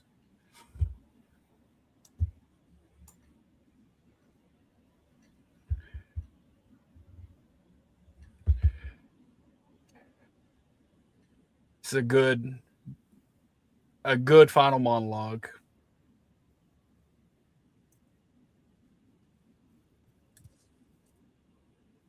I see with him that knee brace on. Mm-hmm. He's a bit of a crier. Tweeter drink, because Tweeter drinks. He would not have beer on the football field. No way. No, he wouldn't. He wouldn't. And there you go. Lance became a football coach.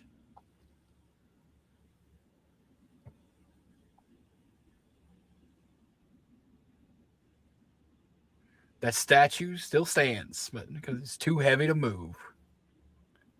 I always love that line. Well, JD, I do think Denver would have won if Nix was healthy. I think they definitely would have had a better showing than New England. I think New England had a horrible showing.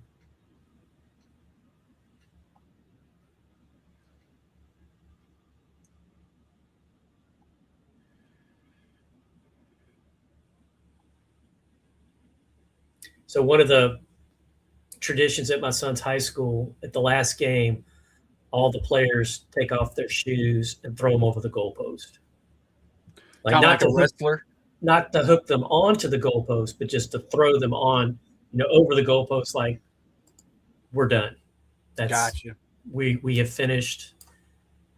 And unfortunately, this is before after credit fun, so there's no after credit crap or anything. His final narrative is the final, and I do think I won't go back and rewatch Dawson's Creek. Hey there, Russell. Thanks for joining us. Russell Dorsey's with us in the chat. There, Bearded. You know Russell. I do. I do. Seen him time or two. Thanks for joining us, Russell. Russell, we got a lot going on this week on my channel, so I hope you can join us tomorrow or Wednesday. Tomorrow we got the Rick Lefevre, who you've been waiting on. We got him scheduled up for tomorrow evening, 5 o'clock Central Daylight Time. And then on Wednesday, I've got Alex Frost, the star of the movie Calvin Marshall. It's a baseball movie.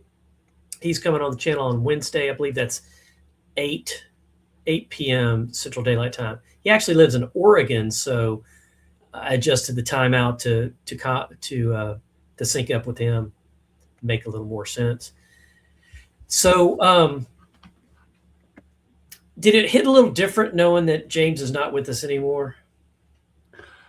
A little bit. That movie always hits me.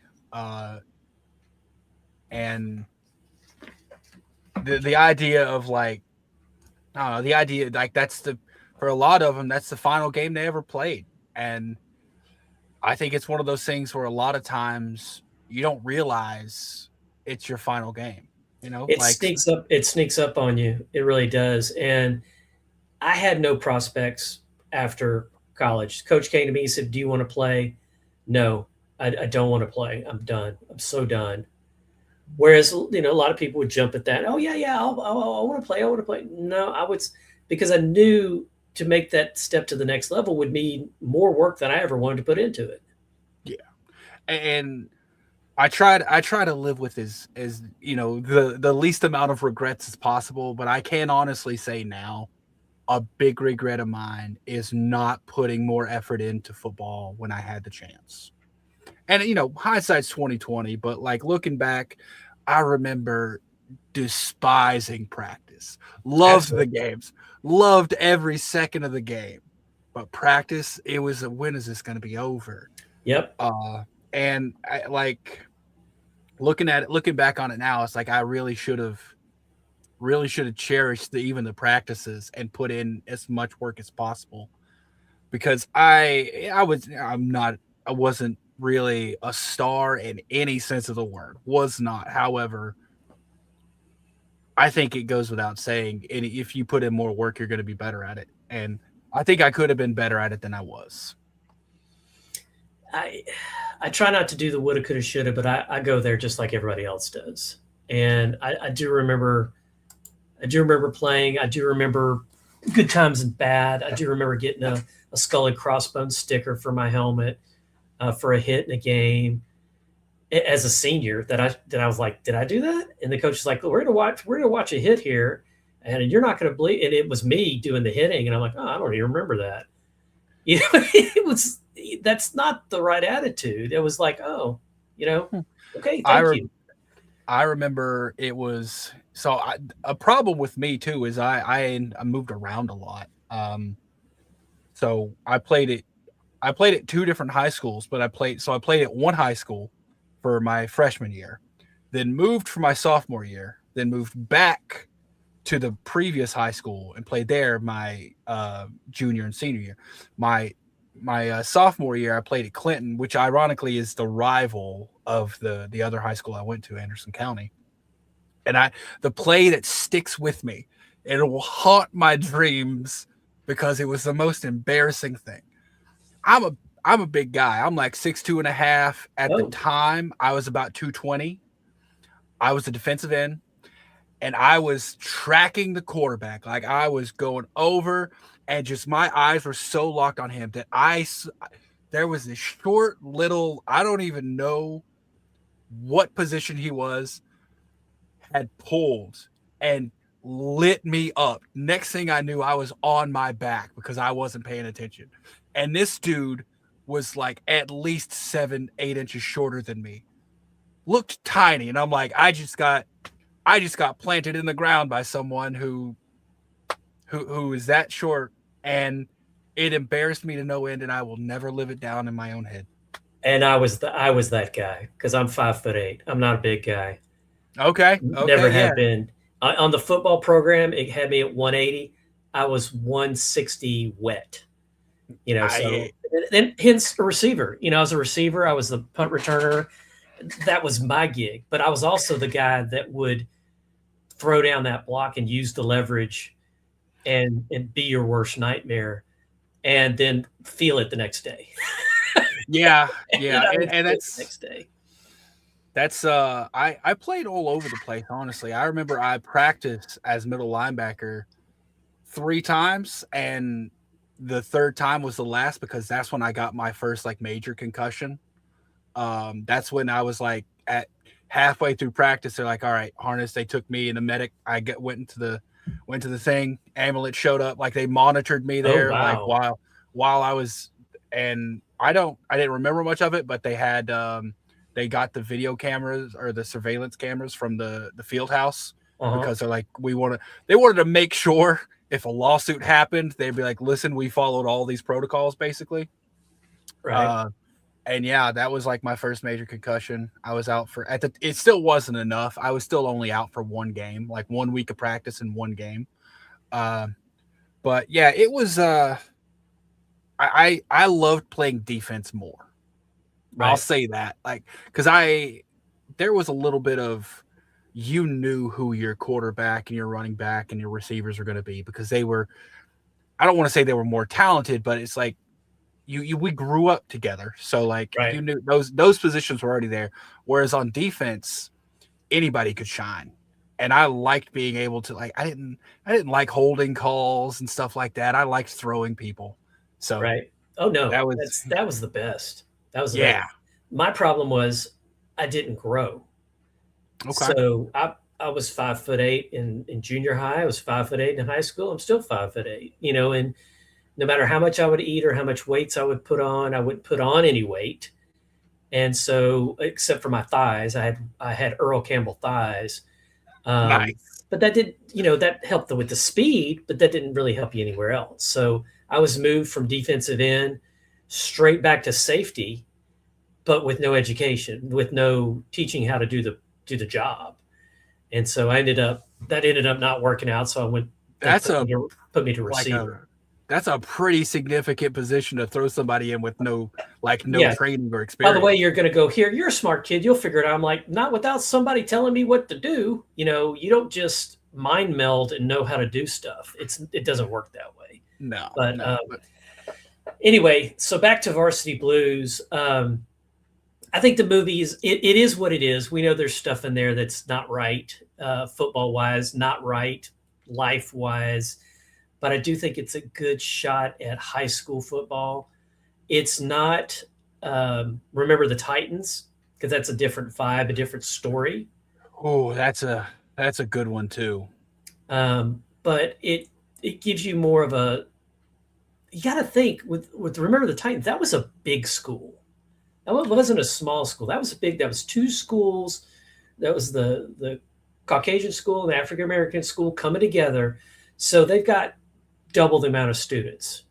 Okay, Yeah. so it was a bigger school and a different vibe. They didn't even go into the story of the parents fighting in Remember the No. Titans. We just assumed, oh, the parents are all good with it. That they're No. that clearly was not the case. Yeah. Um, they had a little bit of it with that story, but not near as much. They could have gone down that road and Remember the Titans a little more. But I think this one ends up being a good high school football movie in general. I think the football on the field looks good. It's believable enough.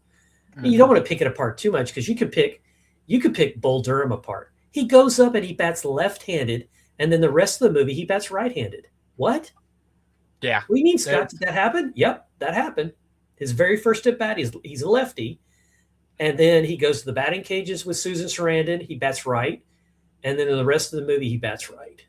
He didn't change. That's just a miss. That's just a continuity gap.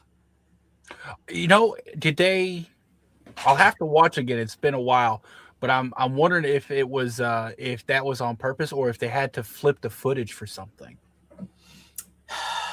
And I'm only thinking about that because there was a mess up in one of the, once again, being the horror person I am, this is the only example I know of it, is there was a mix up in costuming when they I forget which Jason it is, but his mask gets run into while he's under Crystal Lake with the propeller of a boat, and it like chops up the Oh, mask.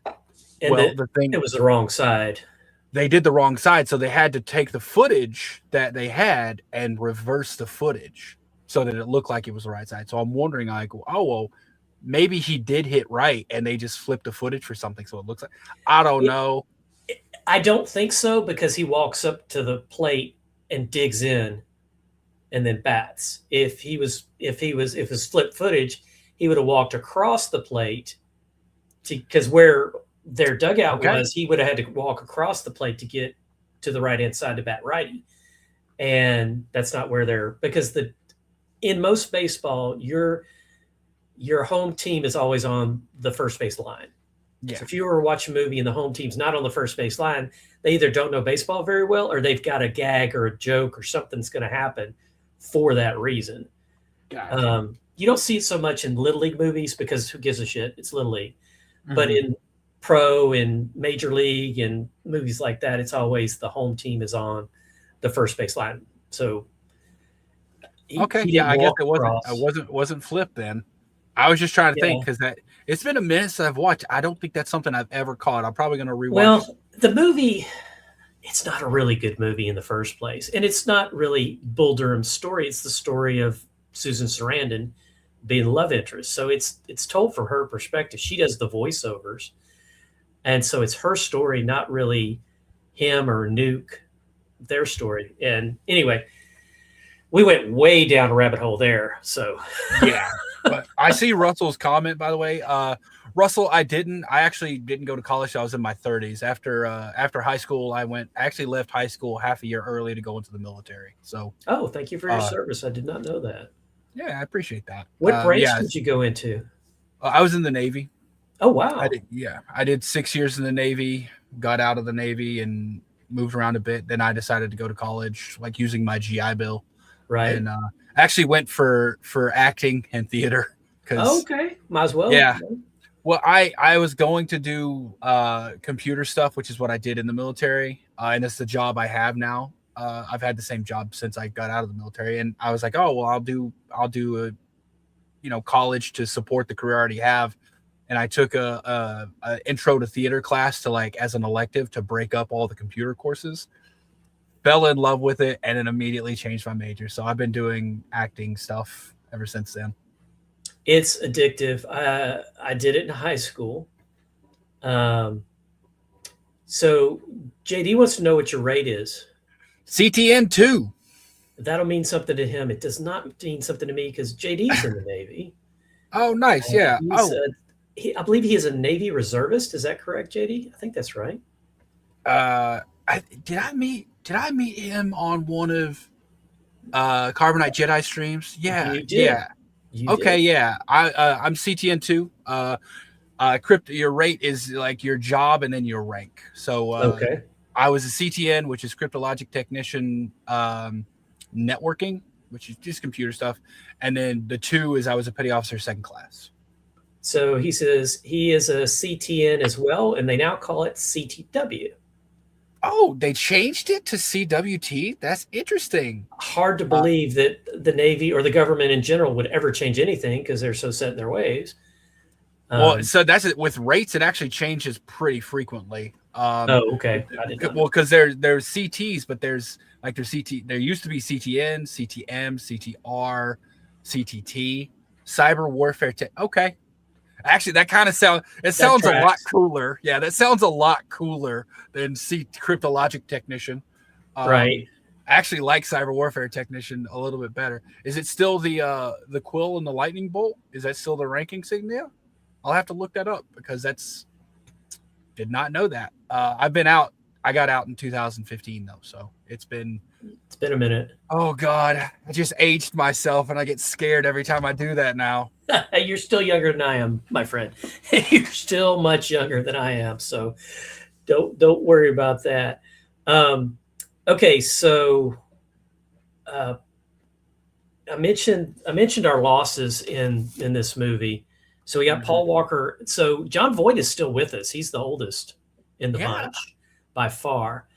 Um, and Paul Walker at 40. So he died in 2013 in Santa Clarita, California. And his was a car wreck, and he was not driving, which in my mind kind of makes that even worse.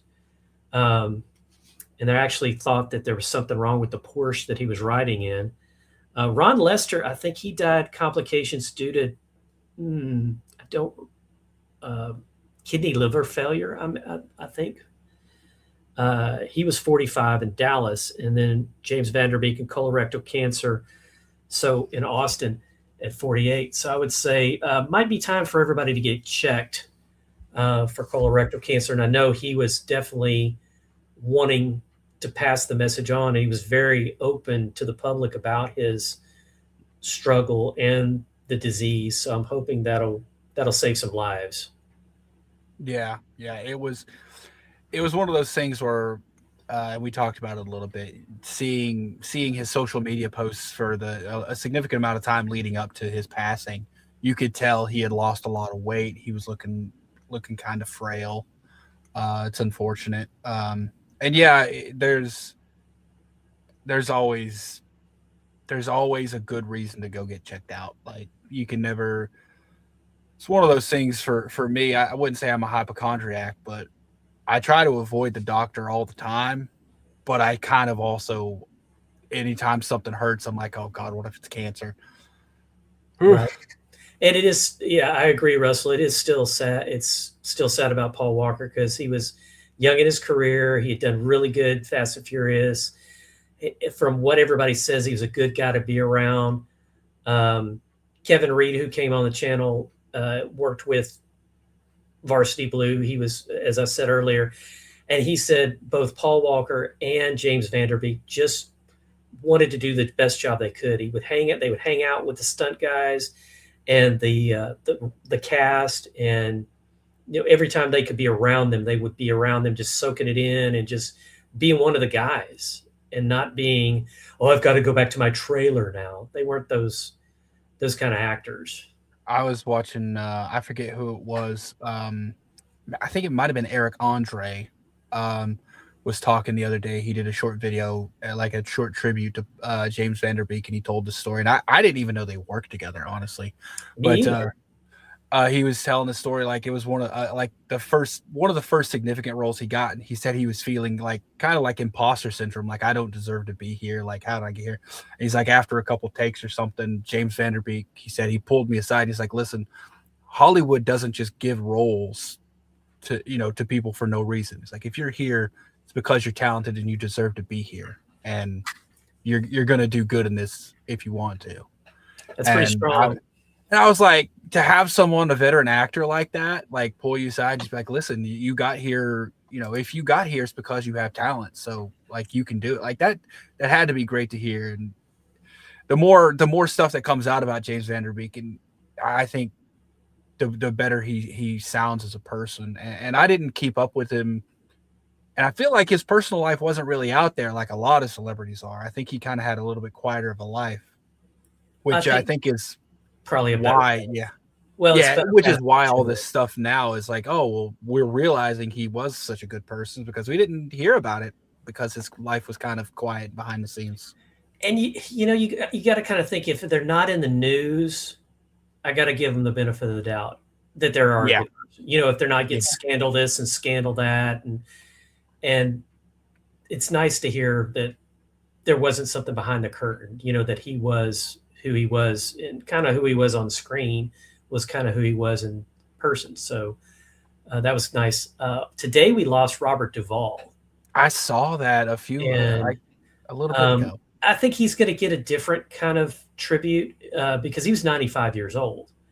So he didn't have a different situation, fuller life, many more years under his belt, but still left us with lots of good movies and good sports movies.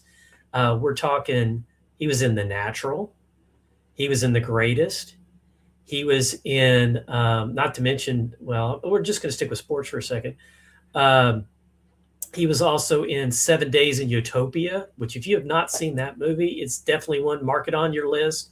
Check it out. It's a golf movie, uh, but it's very impactful. It's one of those movies that you're gonna watch differently every time you watch it. You didn't even mention my favorite sports movie that he was in, Go ahead. Days of Thunder. Days of Thunder. Yeah. Days of Thunder with Tom Cruise. You know they were going to remake that, right? I heard they were going to do a crossover with Days of Thunder, and I want to say F1. Well, I tell you what, when Brad Pitt did F1, Tom Cruise said, "Oh, Tom Cruise is like box office. What? I want to do that now," because who wouldn't want to drive an F1 car? Yeah. So I think was it Boyd Trickle was his character name? Boyd. Yeah, Trickle. maybe. Yeah. Cole Trickle. Or was it Dale? Cole Trickle. Cole I was Trickle. like Dale Trickle. Yeah, but yeah. So Daniel Stern is also in that movie, which is hard for me to believe. Not Daniel Stern. Randy Quaid. Randy Quaid. Yeah, Randy. He's the team owner. Right. Dude, it's so hard for me to take him serious. It's a little campy, and but that one, as soon as I saw that F1 was taking off, and F1, because I saw F1 in theaters, and that's definitely where you want to see it. I said, "Oh, Tom Cruise is not going to be happy about this. He's definitely going to want to jump into a race car because he's jumping out of planes, he's flying planes, and he's hanging off the side of them. His last Mission Impossible movie did not rake it in at the box office. I didn't hear good things. Yeah. So I think we're going to see something with a reboot, maybe. I did see they were already talking about a follow-up to F1. So, and I don't know how they would do. I mean, obviously you could. I think it would be kind of a betrayal to Brad Pitt's character to bring him back to Formula One, because his whole thing was not he wanted to be a Formula One driver. That was his calling. He wanted to experience it, and he did. And now he's got to find something else. Right. And it's about chasing the rush. Yeah. And that could, so he wins Daytona at the beginning of the movie. Is that NASCAR? I don't think that was full on NASCAR. It was another. It might have been kart racing or sprint cars. I know. Was it trucks at the beginning? I know it was trucks at the end. Yeah, it was like Baja racing at the end. Right. So he's just chasing. So I do agree with you. Unless they bring him back as like the coach to bring him, Well, the reason I was thinking is because if they did want to do a crossover, the follow-up could be him competing in NASCAR, chasing that rush. And if they did, I mean, you already got Tom Cruise's character in NASCAR. It's only 500 laps. I mean, no big deal, right? Yeah, it's only 500 laps, and it's left turn only. I gotta say, I did love the first interaction with him and Damon Idris's character, where he's like, Damon Idris is like, "Oh, when was the last race you won?" He's like, "Daytona Sunday." He's like, "Oh no, I'm sorry, I meant F1." He's like, "Oh, I'm sorry, then same as you." I love that line. Like, yeah, I've won the same amount of F1 races as you have. And he walked right into that line too. I was pleasantly surprised. I didn't see it in theaters because I didn't think it was going to be that great. I'm going to be honest. I watched it at home, and I was like, I should have saw that in theaters. I had just started up the channel because I started up the channel in April, and it was one of my first research. Oh, this movie's coming out. And then I told my wife, we need to go see this Brad Pitt movie. She's like, all right, let's go. And then she's like, this is a racing movie. And I'm like, yeah. And the sound in the theater, and that whole thing, and thoroughly enjoyed it. And then just watch the numbers just go up, up, up, and up. Because this is an Apple production. Apple's known for putting it straight to streaming. Mm-hmm. And they had just finished Severance. It done real well. And everybody's talking about Severance. And then Apple comes out with this F1 movie. What the heck are they thinking? It was very well done. He and his co-star did actually drive a little bit in it. In real races. That's just dangerous. It's just Yeah. that's Tom Cruise dangerous. It really is. Yeah, It really and is. these are not cheap cars at all. Right.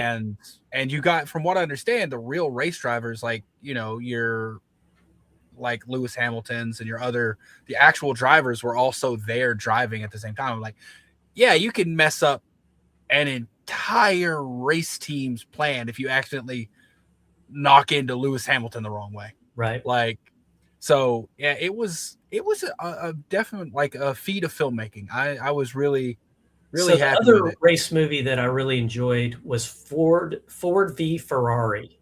Oh my gosh, that's The only thing I didn't like about it was the ending. They got to the point where they just didn't know how to wrap it up, so they threw in the death of the race car driver. Spoiler. But the way they put that together, and the way what's his face played the Shelby character. Matt Damon. Matt Damon played the Shelby character. He played Carroll Shelby really well. I believed it. I believed it. Yeah. Totally And Christian Bale too. Christian Bale was phenomenal, but he's Christian Bale. He's Batman. I mean, come on now. Yeah, like he's gonna play that character really well. And I'll say this: I don't know, not to get political. There's very few things these days that make me outwardly proud to be an American. But watching that movie, I'm like, America, let's do it. Yeah. Kind of like the Olympics in an off year. Yeah. There you go.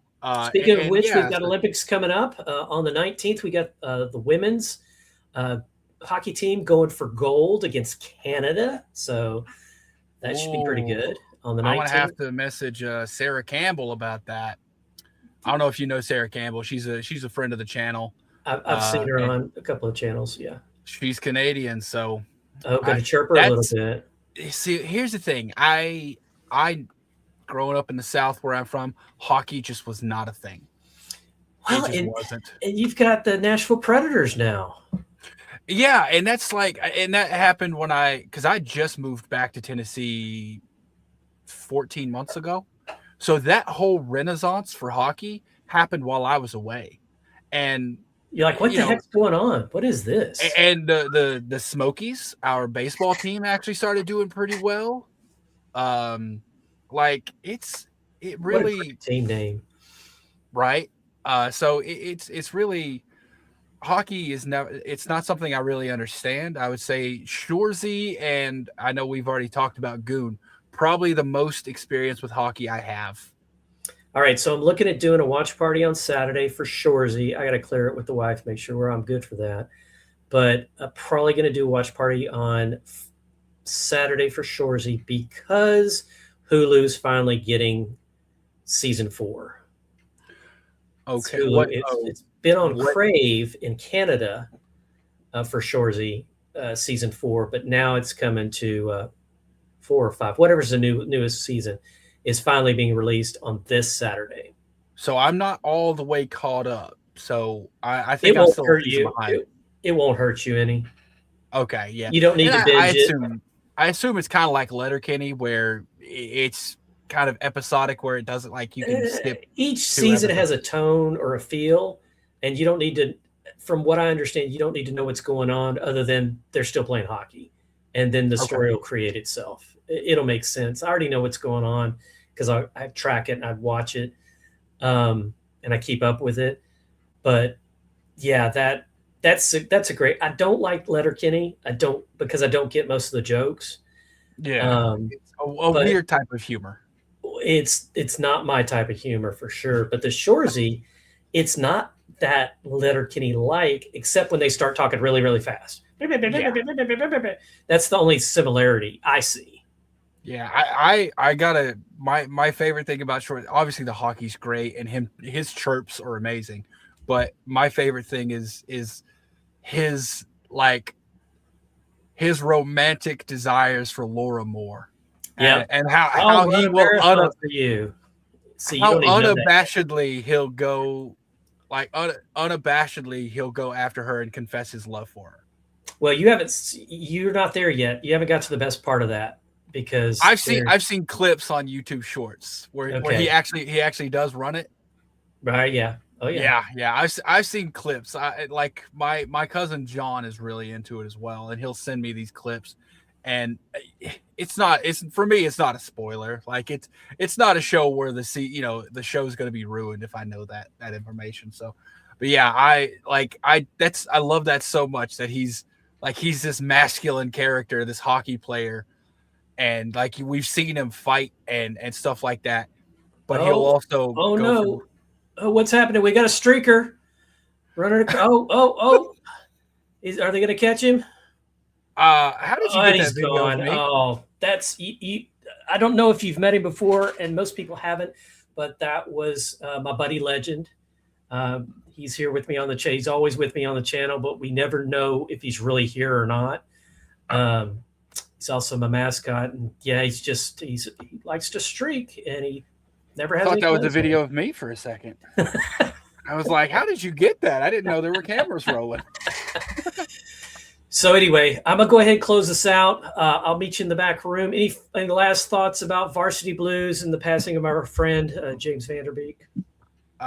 It's a movie. I think culturally, there's definitely some differences between then and now, but I think the movie for me, the nostalgia feeling about football still holds up to this day.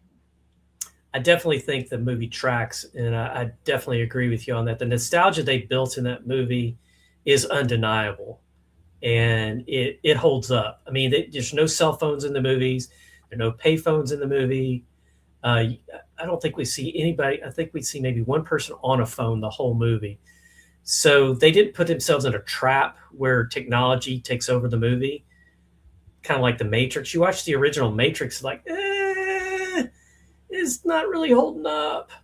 But No. watching it back when we watched it originally, it was great. So I'm glad you were able to join me today in this movie. I am saddened by the passing of James Van Der Beek. I hope those that were able to come in and see us for a while, and those that rewatch this, are able to enjoy the movie again and remember a very good actor that put up a good fight, and now he's with his co-stars in heaven. So hang tight 1 second, Beard. This has been Rafters, Sports and Movies. Thanks for joining us. We got some other activities. Check out the channel. This is where we talk about sports and movies. We raise them to the rafters just like those championship banners. This is Rafters, Sports and Movies.